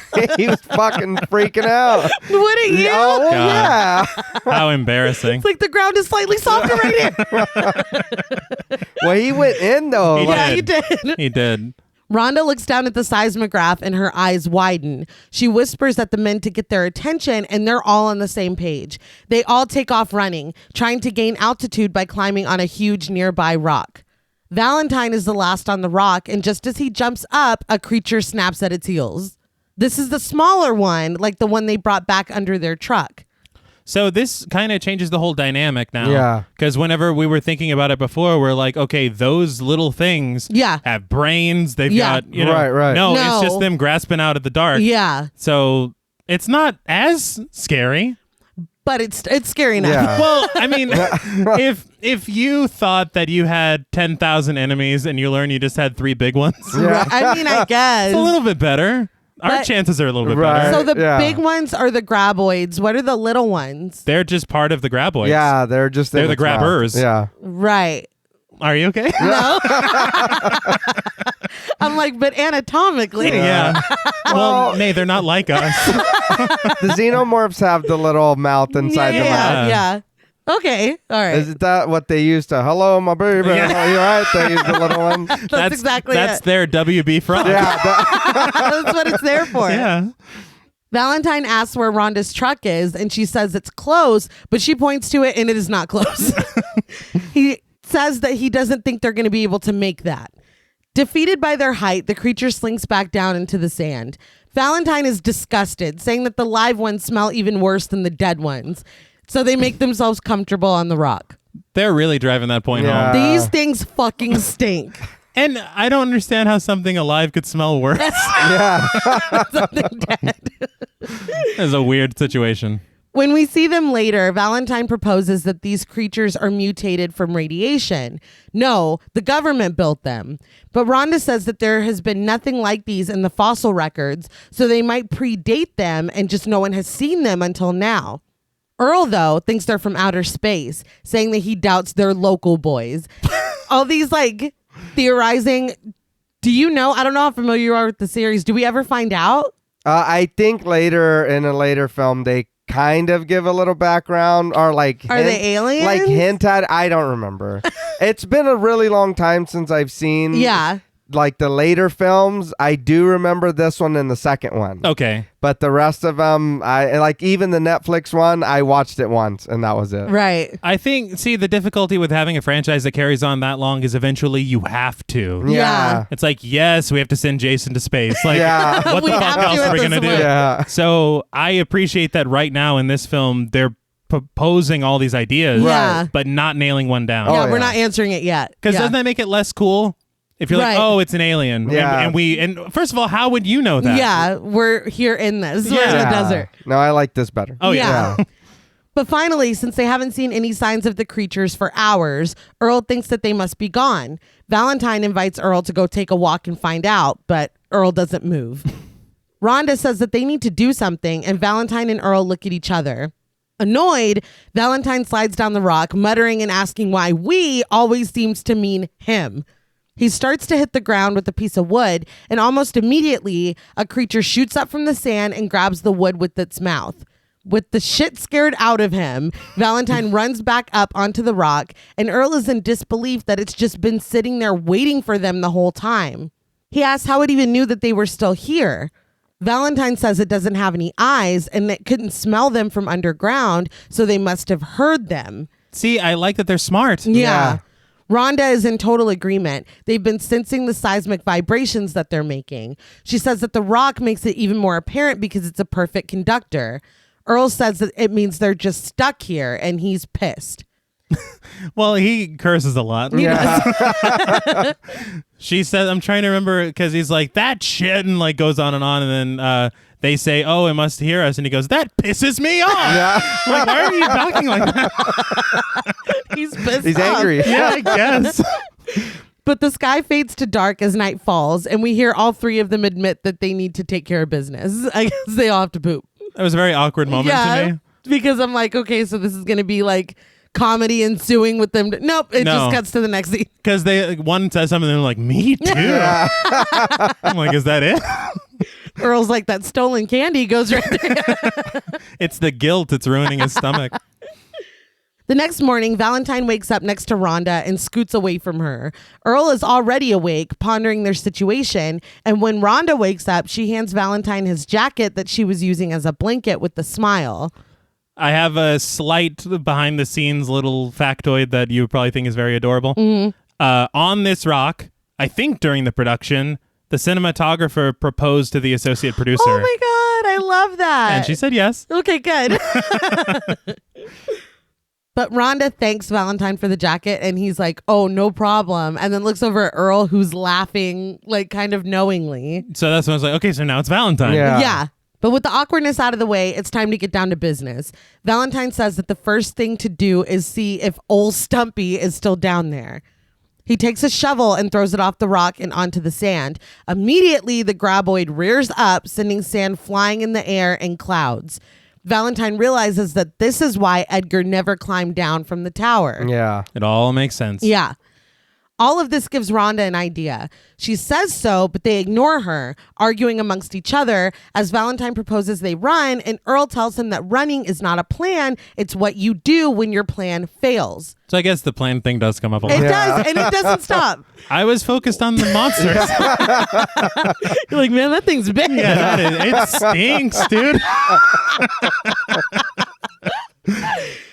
Fed up with being ignored, Rhonda puts on her backpack and climbs down the rock. She grabs a pole and runs back up, asking if they know how to pole vault. I don't know if this is supposed to be a stick, but it's a pole. It's a straight up pole. She demonstrates this using the pole to vault onto the next rock. She tells them that they can just jump from rock to rock where it can't get them. And luckily, her truck is parked right next to a rock. She conveniently. She's like, I had a feeling. Earl immediately is like, bet. He runs to grab his own pole, but Valentine stays there, dumbstruck, staring at Rhonda. Earl hands Valentine a pole and asks if Tammy Lynn Baxter does much pole vaulting. It's like, Yeah. He launches off, but falls backward. Valentine gives it a shot and makes it onto the next rock. We get a short little sequence of them jumping from rock to rock until they reach Rhonda's truck. It felt almost like a montage. Yes. Yeah. And it was very of its time. Yes. Yeah. But it did make me smile. Once they're on the rock next to the truck, Earl proposes that they all jump at once because once they hit the truck, there's not going to be much time. Rhonda puts the keys in her mouth and counts them down. They all land hard and noisy in the bed of the truck, and Rhonda throws the back window open to crawl into the cab, but it's too late. The truck begins to shake as the smaller creatures pop up. Valentine slaps one of them in the face. Yeah. Well, you don't have anything. He just sucker punched him. So funny. But more keep coming. They fight them off as they scream at Rhonda to get them out of here. With her feet still sticking out of the back window, Rhonda gets the truck started and pushes down on the gas with her hand, and the truck takes off. Still in the bed of the truck, Earl and Valentine high-five and celebrate. But with her feet still sticking out of the window in between them, Rhonda asks if maybe they could help her. That's A reasonable request. Yeah. They're like, yeah. That's cool and all, but it's like, Yeah. I can't see. We'll die. Back at Chang's over cigarettes and food, Valentine explains to the others that the creatures that they've seen are the actual creature's tongue. These actual creatures are huge. Nancy admits that she's having trouble accepting this, and Walter is calling out on his CB radio, and when Earl asks where Bert and Heather are, Walter says that he doesn't know. He can't reach them, so they must still be driving around. Walter asks Rhonda what the creatures are called and where they come from, and she says she doesn't know. Walter scoffs at this, and he's like, aren't you supposed to be a scientist? Okay, don't question my credentials. Yeah. You're really hung up on the wrong shit. Don't you live here? It's Yeah. like, come on. I don't think that- None of us know what the fuck this is. Melvin chimes in that she should have some kind of theory. She says that they're unprecedented, and they're like, but where did they come from? I don't care. Earl says that it really doesn't matter where they came from, and Walter is upset that the creatures don't have a name. They found them, so they should get to name them. He's like, look, think of the merchandising. Yeah, exactly. He's thinking it's Monday. He's thinking about Wednesday. I gotta change my sign. Valentine tells them to forget naming it. The bottom line is they need to get out of the valley. But everyone's like, now hold on. Nobody's down with this. No. Nancy says that someone will realize that their roads are out and their lines are down eventually, and they'll come check on them. But even as she's saying this, it's like, Nancy. Outside, we pan over the construction site to see the hard hat with the blood and gore on the inside. Back at Chang's, Walter is racking his brain trying to come up with a name for the creatures. Melvin suggests suckoids, and Walter likes the oid part. Maybe snakeoids? This is a committee now. Yeah. Right. It's like, this is what we're doing? Yeah. They're right outside. Yeah, they hear everything. Nestor says that if one of them comes for him, he's going to hit it with an axe. Earl tells him that he doesn't understand. They come up from underground and grab you. Rhonda tells them that they can sense the slightest vibration. They hunt through their footsteps. Miguel says that they could just not vibrate and maybe they'll leave them alone. Nestor's like, I could use a chainsaw. You're not listening. Not at all. Not at all. He's like, vibrate, you say. Yeah. But that's the line for Valentine. He rips the map off the wall and tells everyone to wake up. He uses the map to show where the creatures had Edgar trapped, where they grabbed old Fred, where they got Howard and Carmine, and where they got Megan and Jim. It's all a straight line leading up to perfection. Okay, first of all, fantastic. Great. Also, great rhyme back there. That's a line for Valentine. Thanks. I thought, to me, the second that he brought up the chainsaw, Nestor, right? Yeah. Yes. I struggled to remember his name because he's very inconsequential in this film. But when he brought up the chainsaw, my thought was that it was going to light a light bulb over Valentine's head. Yeah. Right. The idea of a false vibration to be used as a distraction. No, Right. he's like, everybody shut the fuck up. I'm trying to think. Chainsaw, what are you, stupid? But Valentine says that the bottom line is they need to get out of this valley.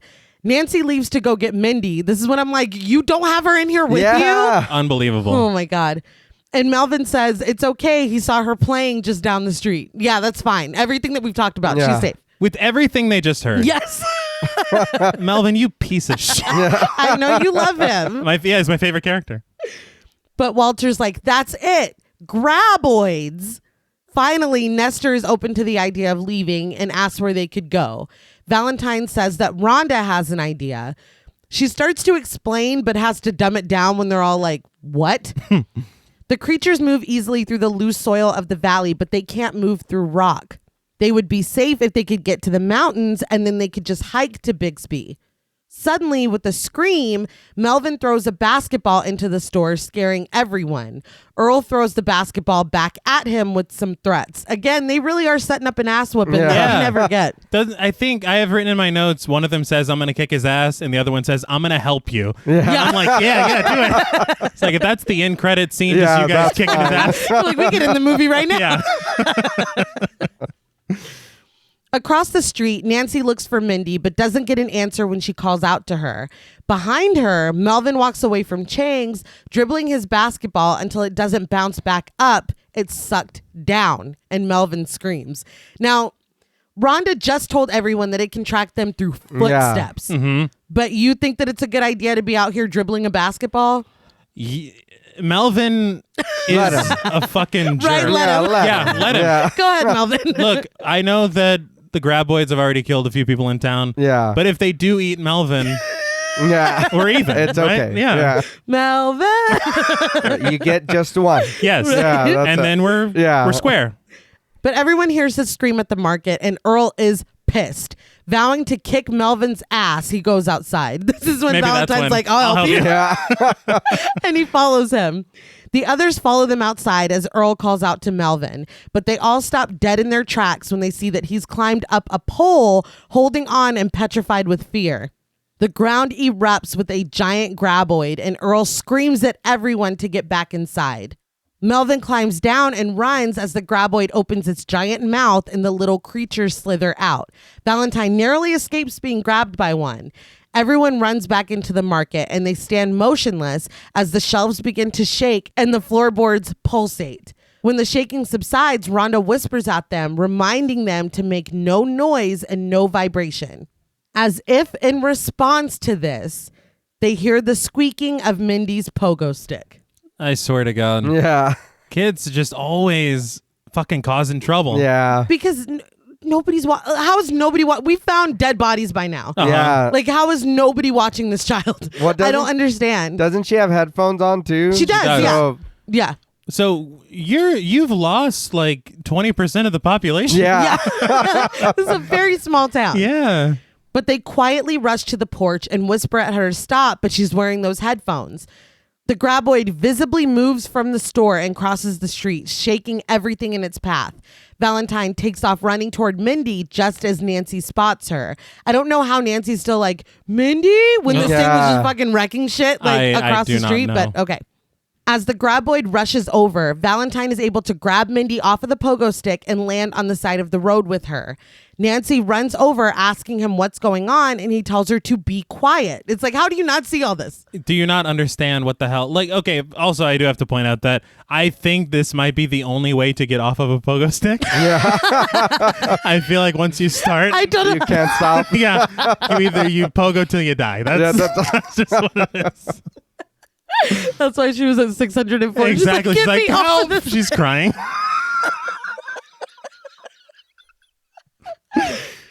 But Valentine stares at the road as Mindy's pogo stick is sucked under. The three of them scoot back away from the road, but when the pogo stick is spit back up behind them, they run.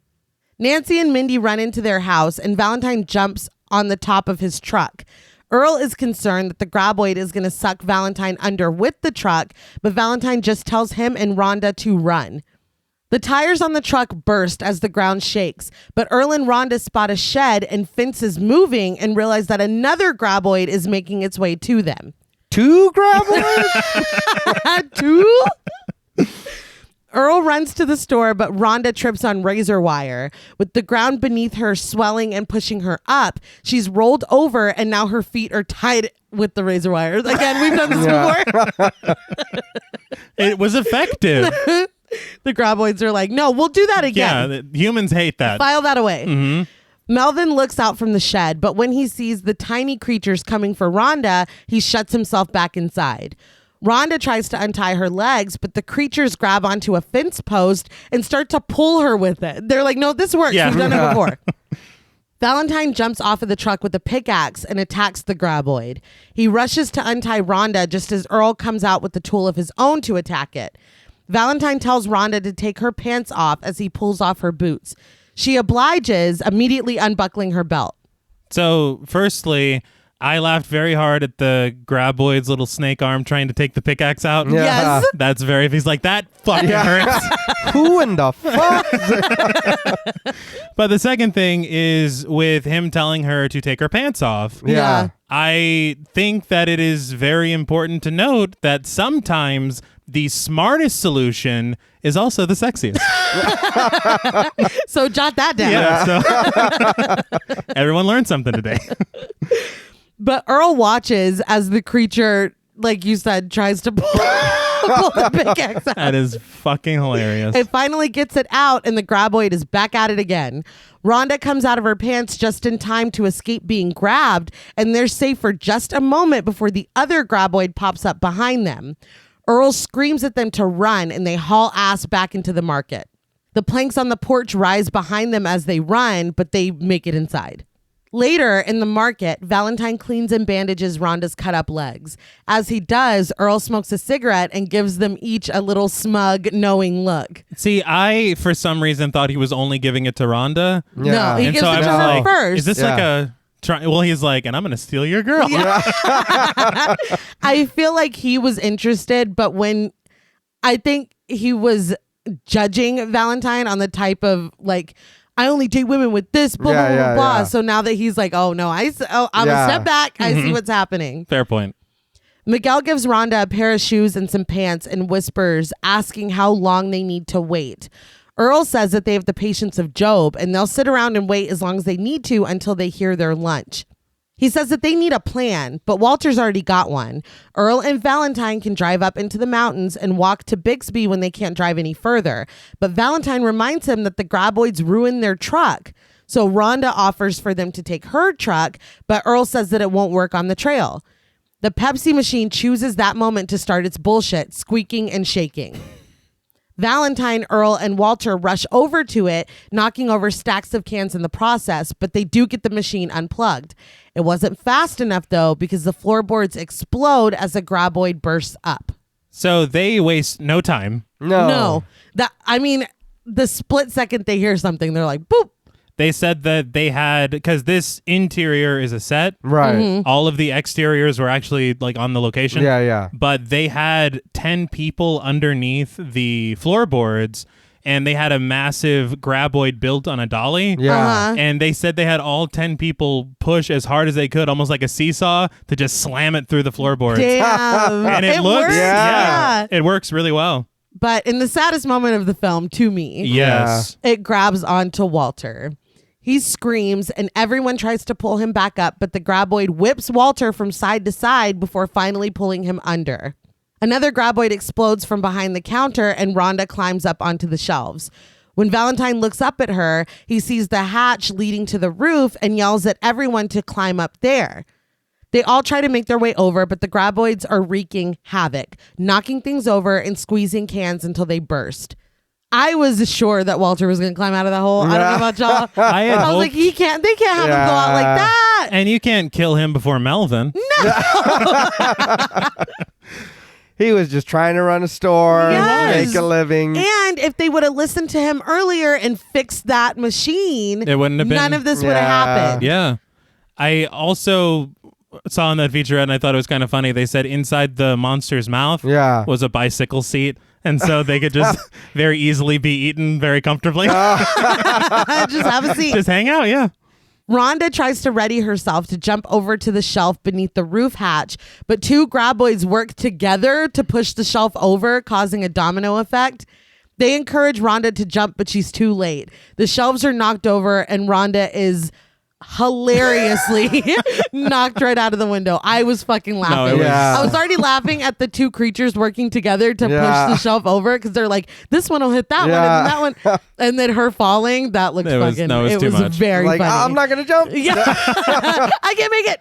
And she said, I can't jump. You won't jump. Yeah. You very easily could have jumped.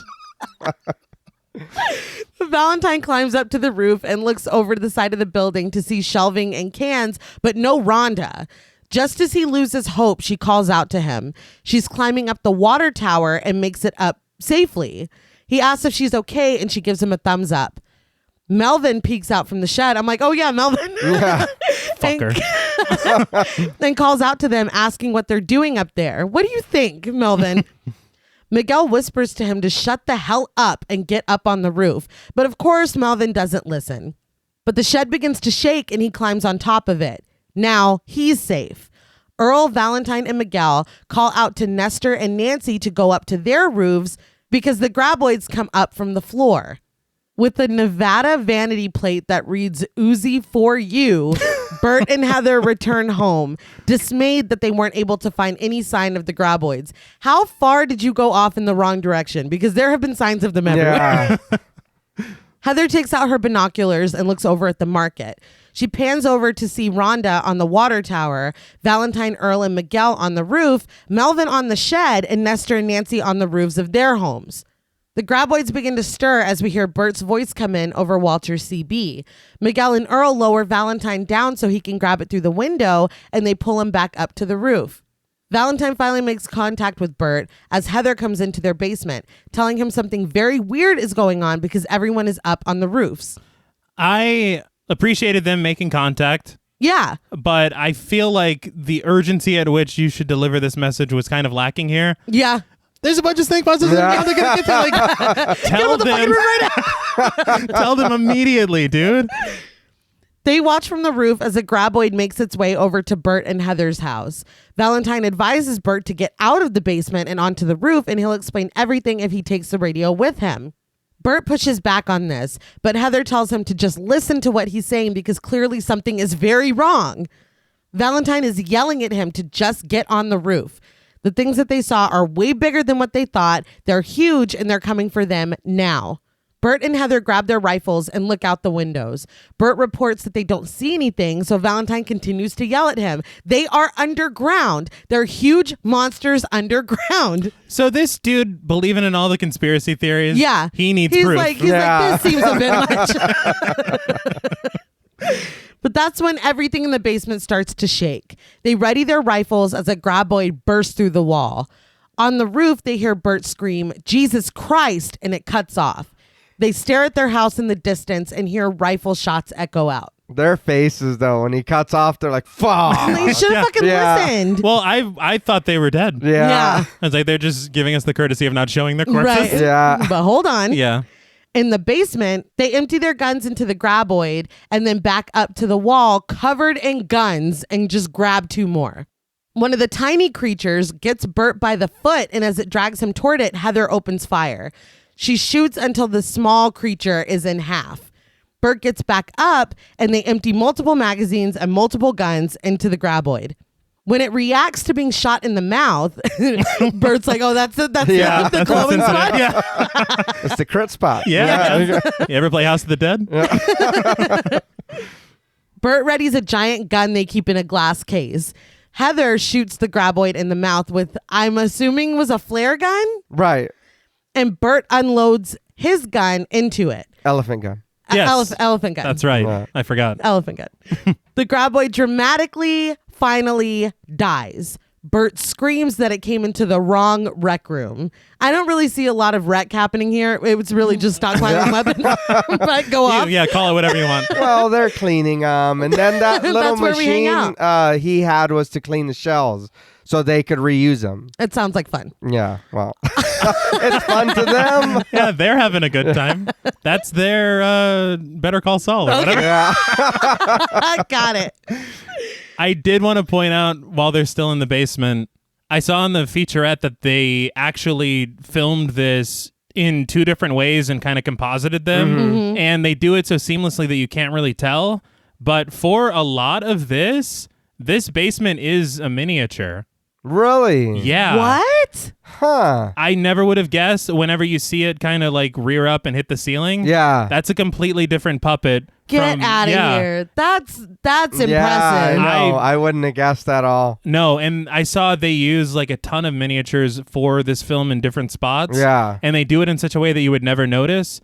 They showed like what appeared to be like a desert landscape, and the sky was like coming in, and I was like, that looks fucking gorgeous. And then just some lady walks by and she's like she looks like she's like 80 feet tall. I was like, oh my God. And I was like, oh, okay, I guess that's another one. But they do it so seamlessly. Yeah. It's very impressive. Watch out. You're scared of graboids, that fucking lady. On the roof, they all look worried until Bert reports on the radio that they killed it. They laugh excitedly. Valentine congratulates him, but warns that there are 2 more out there. Bert and Heather get on their roof with bags of gear, and the news that they killed the graboid spreads, and everyone cheers. Is this when the dude has his hat and he's like, all right? Yeah. They very clearly went person to person. Like, celebrate. It was very funny. Earl admits that now they don't get to make fun of the way Bert lives because, it came in handy. Yeah. They fucked that thing up. They Yeah, did. they did. They came prepared. They kept a cool head about it, too. I'd be like, From their roof, Bert and Heather notice the ground swelling and start to shoot, but the graboid moves through the ground unscathed. Bert admits on the radio that dirt is the best bullet stopper there is. Earl takes the radio and asks if Bert is able to get to his truck. When Bert says yes, Earl tells them that their truck is the only one that will be able to make it up the mountain trail. He tells Bert and Heather to get up to the mountains, but he's interrupted by Rhonda yelling to get their attention. She points down to the one that Valentine named Stumpy as it writhes against the building. Rhonda remarks that it's up to something. It starts to reach up the building, and Valentine asks Rhonda what it's going to do now. And she's like, why do you keep asking me? I'm like, why do y'all keep asking her? She doesn't know. But in all, I understand that she's studying things, but I don't think you have to be a scientist to guess what it's about to do. Yeah. I just figured maybe because she's out there studying the earthquakes and whatever. And she's never seen some shit like this. I know. She's told y'all that multiple times. They were just covered in shit earlier. That's true. They don't know what's This is going out on. of our Yeah, I was like, expertise. look, we have no idea what's going on. But it was getting to the point where I expected one to be like in its mouth, and they're like, hey, Rhonda, what's it doing? What's next? Tell me what to do. But the graboid slithers back down into the dirt. The entire market lurches up and the roof moves like waves on water. When it settles back down, Bert radios back, asking Earl what he was asking them to do. Earl tells them to hold on because Stumpy's trying something new. The graboid pushes up Nancy's house, scaring Nancy and Mindy, who are still on the roof. Miguel says that Nancy and Mindy weren't even making noise, so why is it bothering them? Valentine thinks they're testing the buildings. Rhonda proposes that they can feel their vibrations, but they can't find them. Earl sums it up with the fact that they're coming up with a plan. A plan. Yeah. All right. Even the graboids have one. Yeah. They learned from him. Yeah. The graboid comes for Nestor's trailer, and he holds on as it lifts it up and drops it, but he finally falls. They scream at Nestor to climb up onto something, and when he climbs up on a tire, they're like, that's not good enough. Yeah.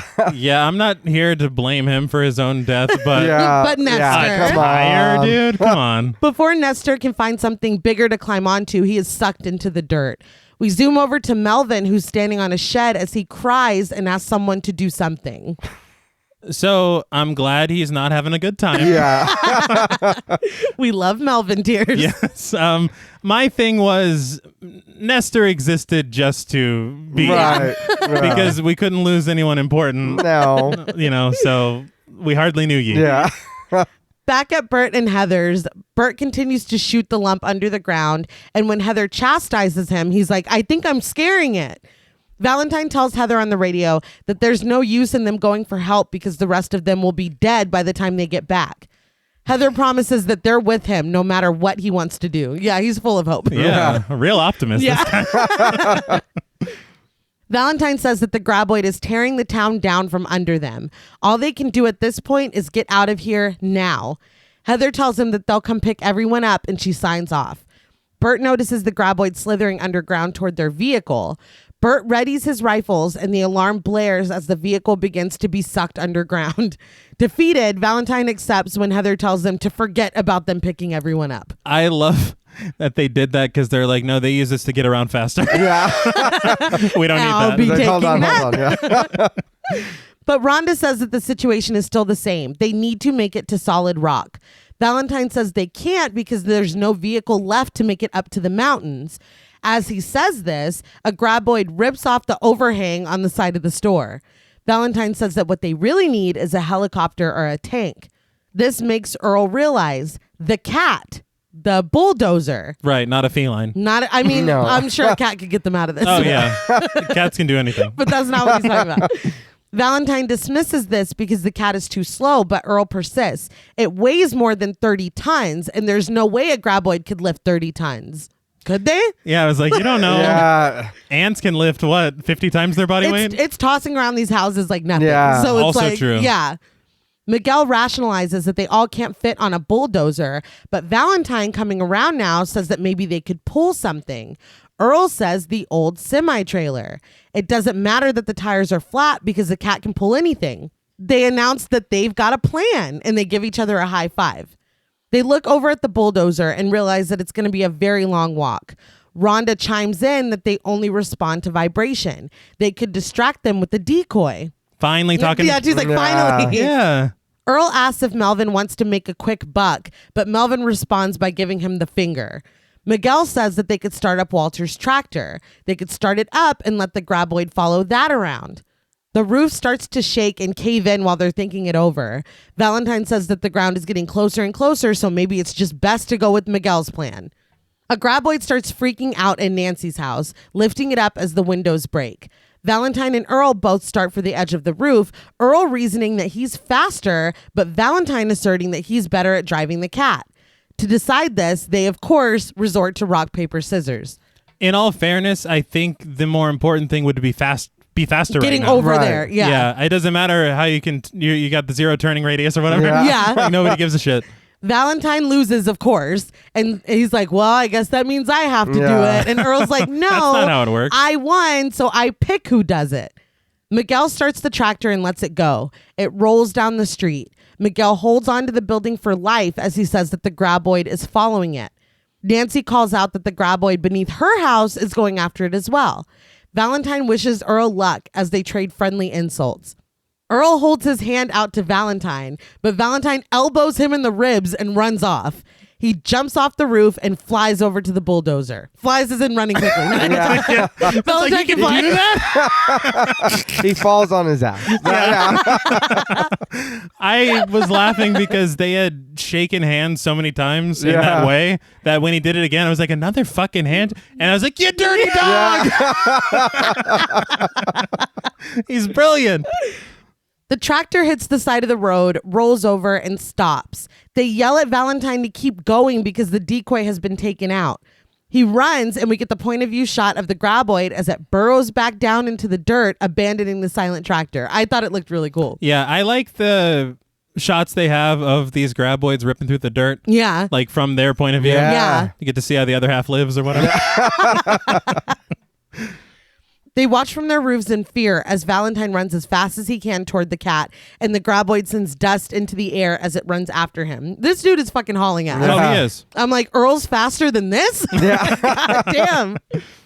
As it gets closer, Rhonda yells at Valentine to stop moving and not make any noise. I don't know how he's hearing her from this. Yeah, I'm Well, not. it doesn't matter. He stops in his tracks. The smaller creatures come up from underground, but they don't sense him because he's not making any noise. They reach out blindly for him, and Earl tells everyone to make all the noise they can. They scream, whistle, and taunt the graboid until Rhonda notices that the pipe has a piece of fabric holding in a leak.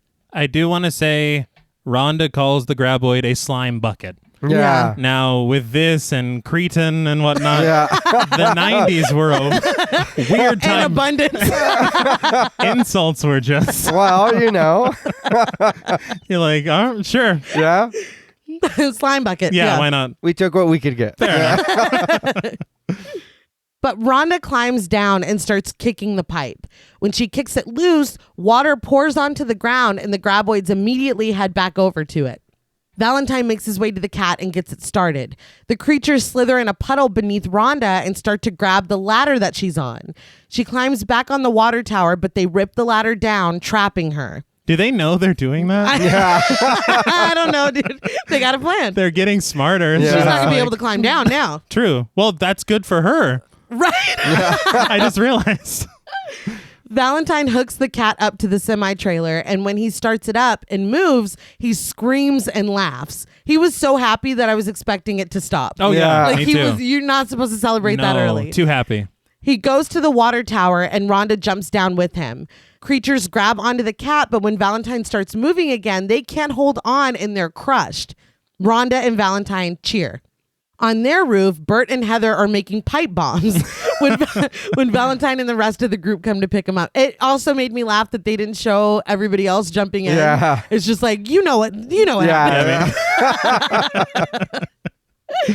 They stall there, waiting for them to finish and jump in. But just as Valentine tells them to hurry up because the graboids are smart and getting smarter by the minute, the cat begins to sink into the dirt. They start moving, and when they stop, the graboids try to suck them down again. Bert tosses a duffel bag to Valentine, who's shocked by the weight, and tells him they're only going 9 miles. But Bert reasons that those graboids are going to be on their ass every step of the way. I do like that they're acknowledging that they're getting smarter. Yeah. Because they clearly are. Yes. Yeah. And that would be annoying. Exactly. He's like, oh, so now the graboid can fucking... you know? But I was thinking because they only attacked that car because the doctor's wife was in it. Yeah. Right. And now they're getting rid of trucks because they realize that it really fucks up their It's shit. like, oh, you Yeah. guys use these. yeah. Yeah. Oh, okay. Yeah, we'll take that. They yell at them to hurry up, and Bert and Heather decide which of their guns to take before finally dropping down into the semi-trailer. Melvin asks for a gun, which Bert denies him, and they continue on. You don't have to give Melvin a gun, but you could pistol whip him. You could use a gun on Yeah. them. That's fine. That's fine. As they drive away, Bert mourns his house. The 5 years worth of food, the stored gas, the bomb shelter, all underground. I am a little pissed off at them for not bringing any food. Yeah. Yeah. You were only stockpiling Like, weapons. I'm already hungry. Yeah. Just having this conversation. Triumphant music plays as they make their way to the mountains. They see the graboids causing dirt to fly into the air, and Earl asks what they're doing. Valentine says that as long as they're doing it all the way over there, he doesn't care. So there are a few graboids left, correct? There's 2 left. Right. The music is a little more Too happy? triumphant. Yeah. Y'all are not done. No. You're only half done. It still exists. Right. Well, we'll give them this little moment. They found a ride. They got away. That's fair. Yeah. That's fair. They continue traveling until the ground caves in and the cat goes down. Are we supposed to think that this is what they were doing? Well, he sees one off in the distance, Yeah, and they're so like, they were what the setting fuck up is a going trap? on? Yeah, and it was just a distraction to get them to drive into that little trench. They're smart as fuck. See? It's like that alien from Signs. Yeah. They gather into the semi-trailer and realize that this is a trap that's been set for them. They shoot at it, and Bert throws a pipe bomb yelling, "Hungry? Eat this." Well, you gave it a lot more stank than he did. Yeah. He gave it like he's been tired all day. They've been through a lot. I know, but he And they're all literally... hungry. Yeah. He's like, I'm I'm hungry. also very... I could eat this fucking pipe bomb. But he really does. He's like, hungry? Eat this. I'm like, what? You get your action hero moment and you phone it in? That's what you did with He it? used it all in the rec room. That's man. true. That was it. They've been through a lot. That is true. And He's tired. he had a good line there. He's like, don't... We didn't say don't fuck. Yeah. Whatever he said. It was a good line in there. I'll give him that. 2 in 1 day, that's asking too It's a much. lot. But the explosion is huge and the graboid screams. As they run away, Rhonda points out that there are still 2 trails running away, meaning 2 graboids left. Like, we know Rhonda. They start heading back, and Valentine proposes that they run to a pile of rocks. When everyone disagrees, he tells them that if they stay here, they're dead. After confirming that Bert has many more pipe bombs, Rhonda proposes that they throw a pipe bomb toward the rocks, and when it explodes, the graboids will run away from it. Then they're safe to run toward it, which is smart. Mm-hmm.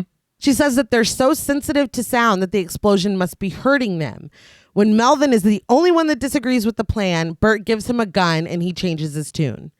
Bert throws the bomb, it explodes, and the graboids scream and run away.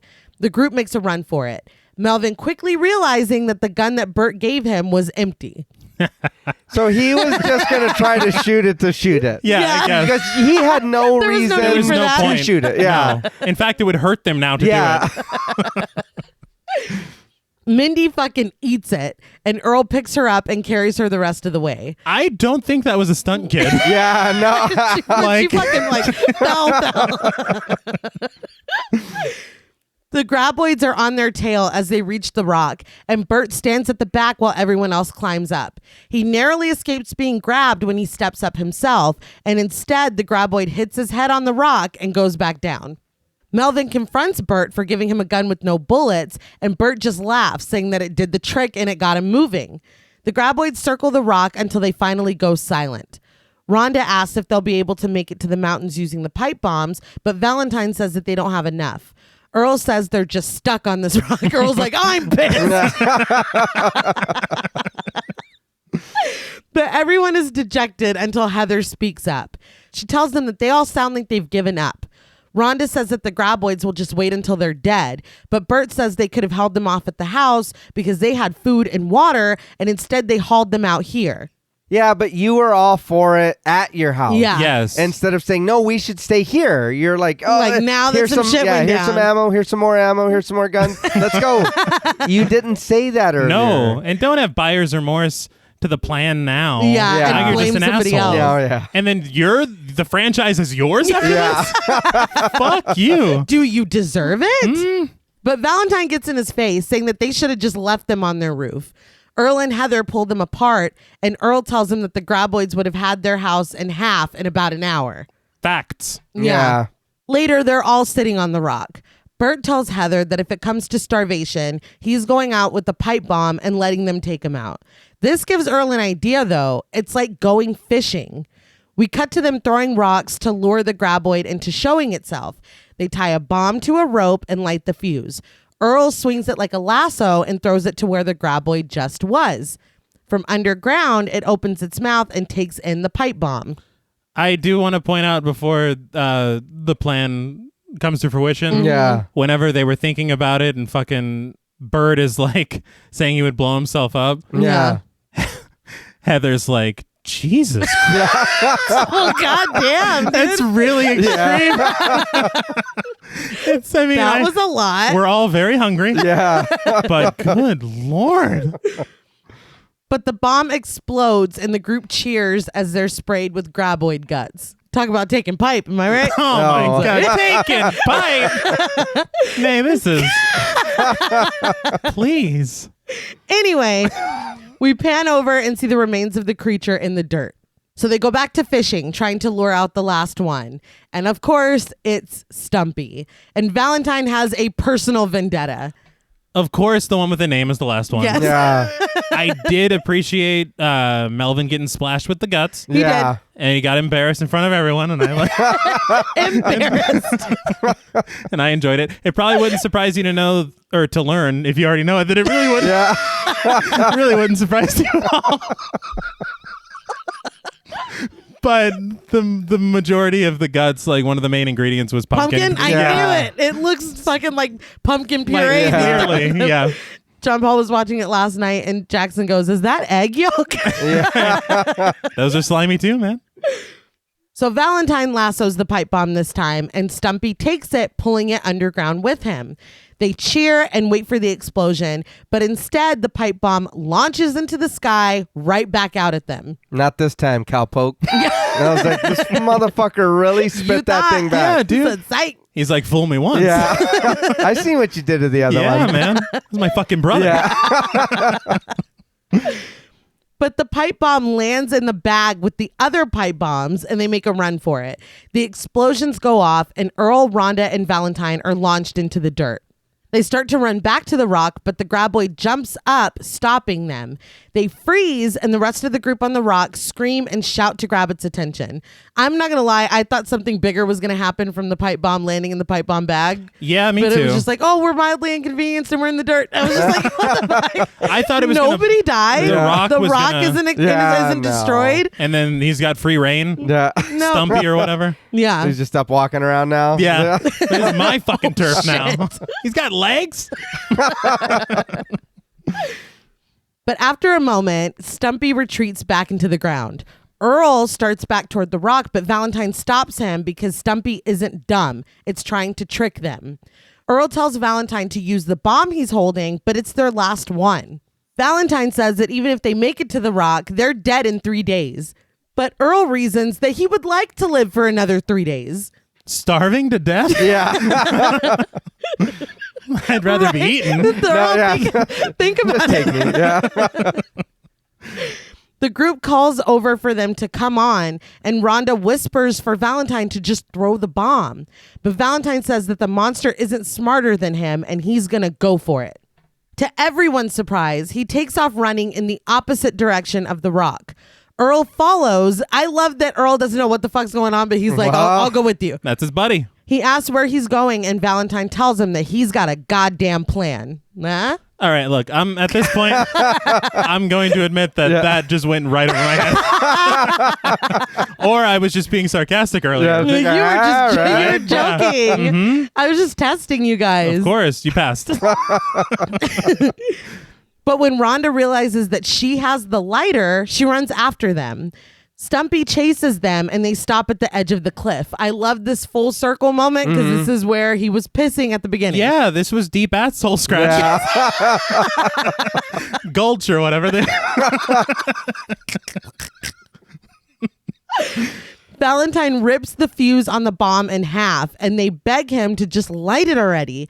But he waits until Stumpy is closer, and he finally does. Earl says that he threw it too far back, but Valentine's like, He doesn't look worried. The bomb explodes, pushing Stumpy forward through the ground. Rhonda and Earl jump out of the way, and Valentine finally does at the very last moment.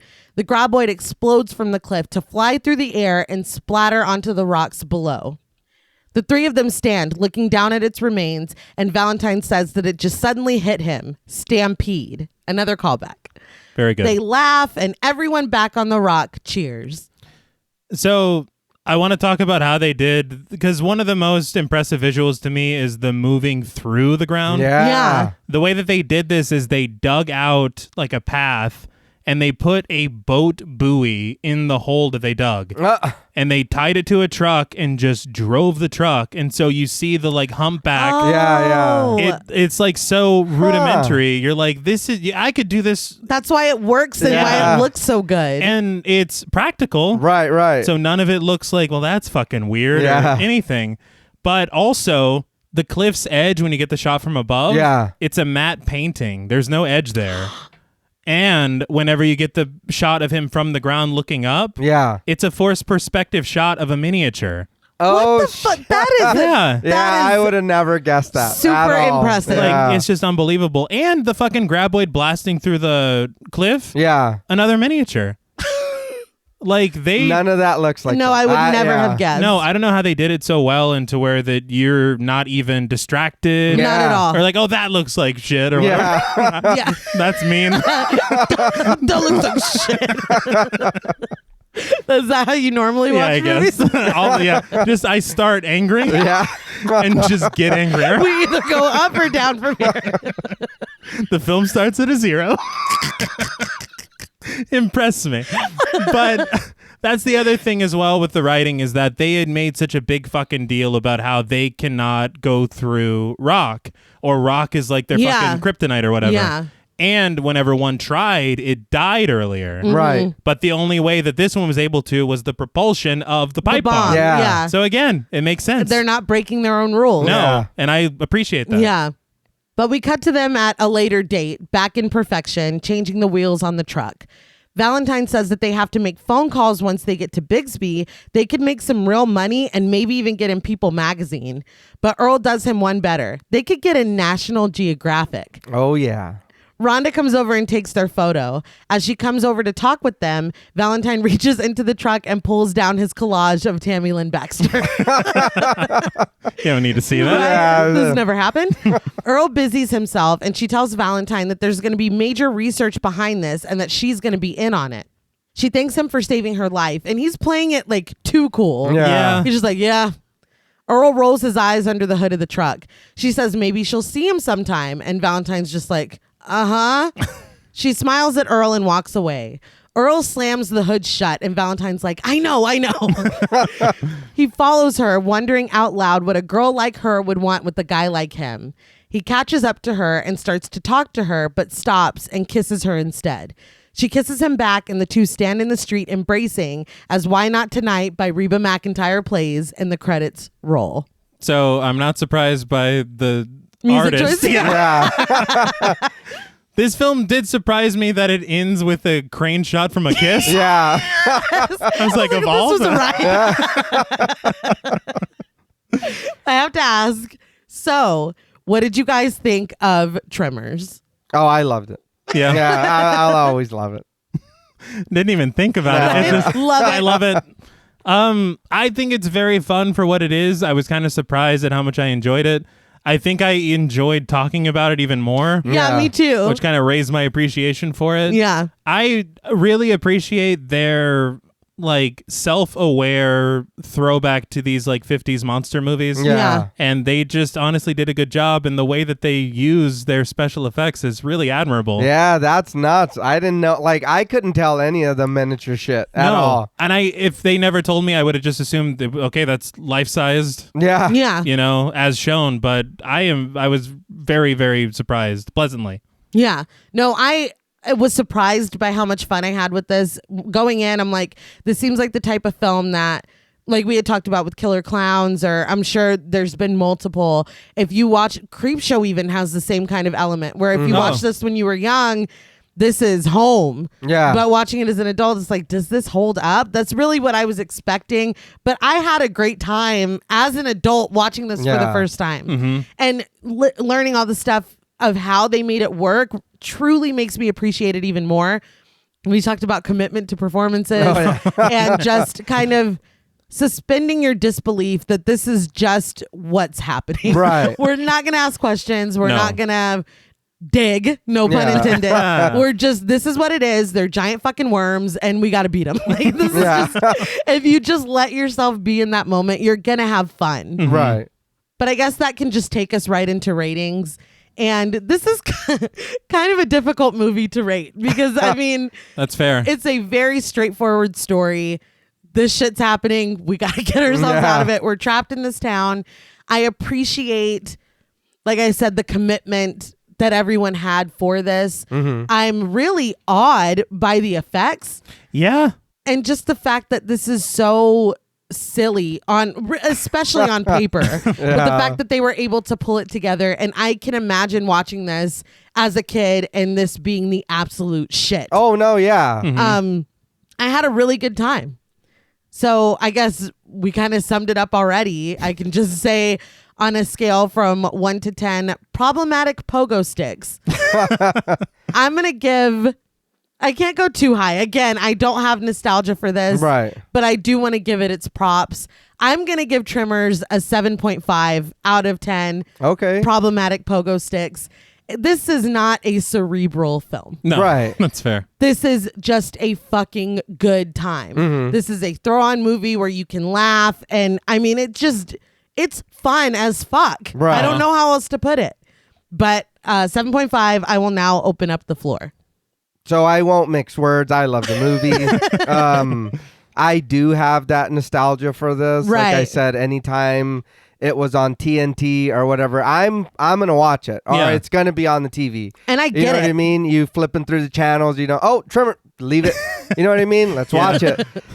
So, and even that, watching it now and seeing like I don't even think there's enough to cut from the movie to make a TV version. You know what I mean? Like sometimes they got to cut language or they got to whatever. Yeah. Yeah. This is pretty fine. You know what I mean? I did read that a lot of the mother humpers and suckers Yeah, were yeah. motherfuckers and fuckers. Well, yeah. Yeah, And which it is was- hilarious to me to think of it smashing through the thing and him being like, "Can you fly, you fucker?" Yeah. Like, that's a lot. But they were going to get an R rating Right. solely on the language. Right. So that's why Well, you they can changed tell. it. Yeah. Yeah. You can clearly You tell. But It's like, holy shit. God damn, a little too But- serious. But here, you know what I mean? As a kid in the 90s, you know what I mean? Yeah, I heard all this shit, and then hearing Of it, course, yeah. hearing it on the movie, it's like, that's not what you're saying, but it sounds Sure. fucking hilarious. Yeah. But yeah, this always takes me back to being a kid, and I really, really enjoyed the shit out of this movie.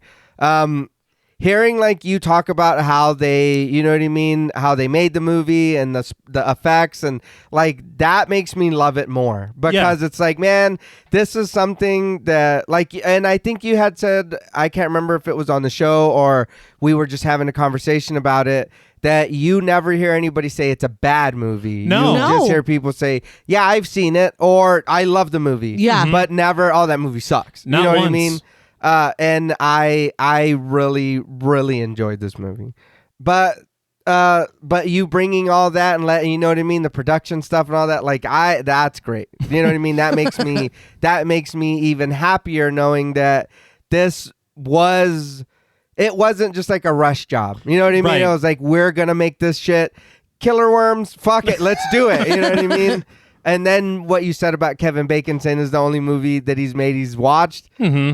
Fuck it, that's fine. Yeah. You know what I mean? That's fine. I bet I'll this take was it. so fun. Yeah, though. oh, I bet it yeah. was physically demanding, but it looks like they're having a blast. All I've ever seen, everybody they ever interview is looking back on this time so fondly. Aw. Yeah. And the family, the camaraderie. Well, it looks like they're having It fun. does. Yeah. You know what I mean? And I bet too, just working, because it's just them. The whole movie, it's just them. Yeah. But for me, and yes, I'll give a little extra because on a scale from 1 to 10, problematic pogo sticks, I'm going to give Tremors an 8.5. Wow. I will watch this movie again. I'm sure I'll watch it in the future. I'm sure I'll watch it even further. Like, you know what I mean? Forever and ever. I know that this is a movie that if it's on or if I want to watch something, you know what I mean? I'm never going to say no. Right. I'll never turn Tremors down. I won't say anything about the later I knew films, but this Let's be one, clear. Yeah. this one is great. I agree with all the positives. I had way more fun with this movie than I anticipated. Yeah. We've already touched on the effects, the creature design. As far as positives, I want to Yeah. talk about the cinematography Right. Yeah. because they use a lot of fun camera work, Yeah. and it reminds me of Evil Dead, and I love Evil Dead. Yeah. So I mean, how can that be wrong? Talked about the miniatures, Right. which is just so seamless that they make it look easy. Yeah. And you know that's it's not. crazy. No. That's so surprising. It is like nuts. The writing as well, I will say, and for the positives on the writing, they really have followed through with things that they plant early on, and that's very appreciated. I love when a film ends where it began, and when a writer like builds these like little circles Yeah. to where they Yeah. can come back. I just think that's very remarkable. And I don't know if I just really wasn't expecting much, but Yeah. to find it in this, I was like, okay, Yeah. okay, Tremors. And it's kind of a shame because I look to see what else this pair wrote together. Of course, they did write some of the sequels. Right. They even directed a few of them. They switched off. Oh, wow. Oh. It all seemed right. it was very interesting, but they would go on to write Wild Wild West Okay. All right. With your favorite Will Smith. with sure. And they reached the heights of writing Ghost Dad. Hey. And so I was like, the fuck? what? Very interesting filmography here.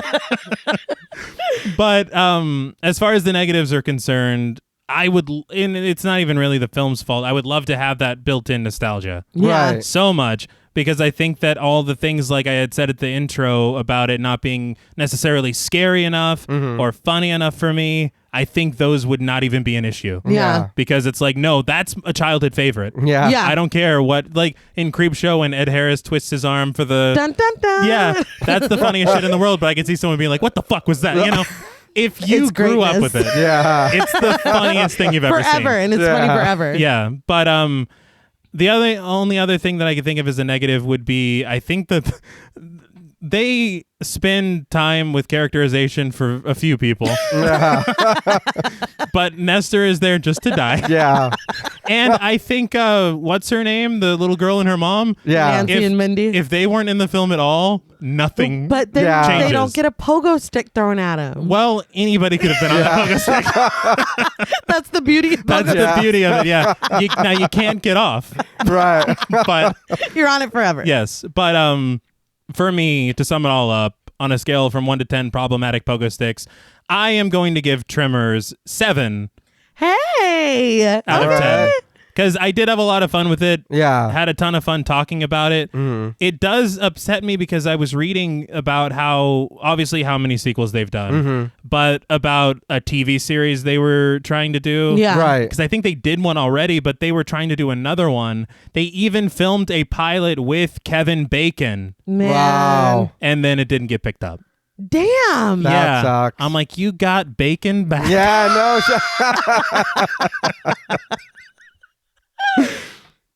Well, that's all from us at Podmortem. What would you rate Tremors and what should we watch next? Let us know on Twitter at the Podmortem. Be sure to follow us on Instagram and like us on Facebook. Be sure to follow each of us on Twitter at Blood and Smoke, at RealStreeter84, and at TravisMWH. Please consider pledging to our Patreon and stay tuned until after the music for a special shout out to our Wendigo Getter patrons. And remember, there is something magical about living freely, but making a plan and sticking to it is perfection. Until next time.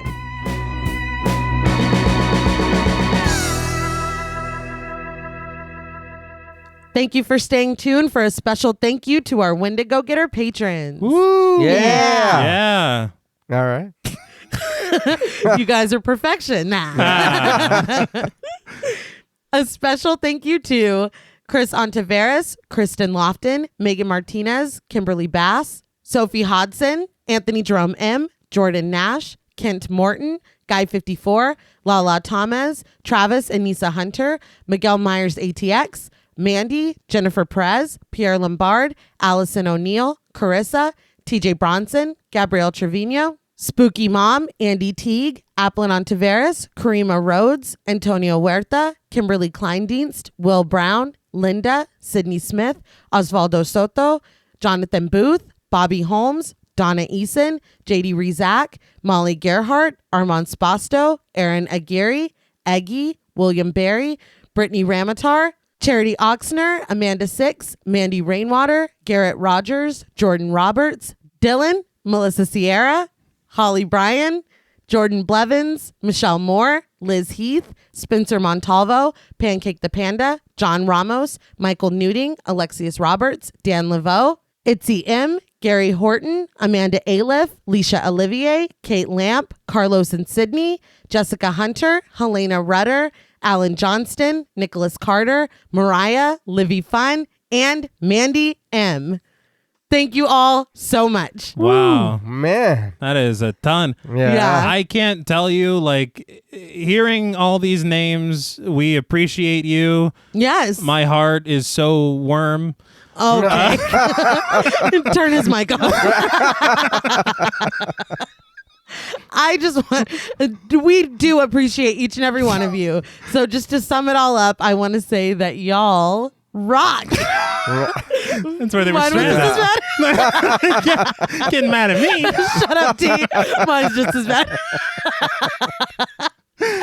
Until next time.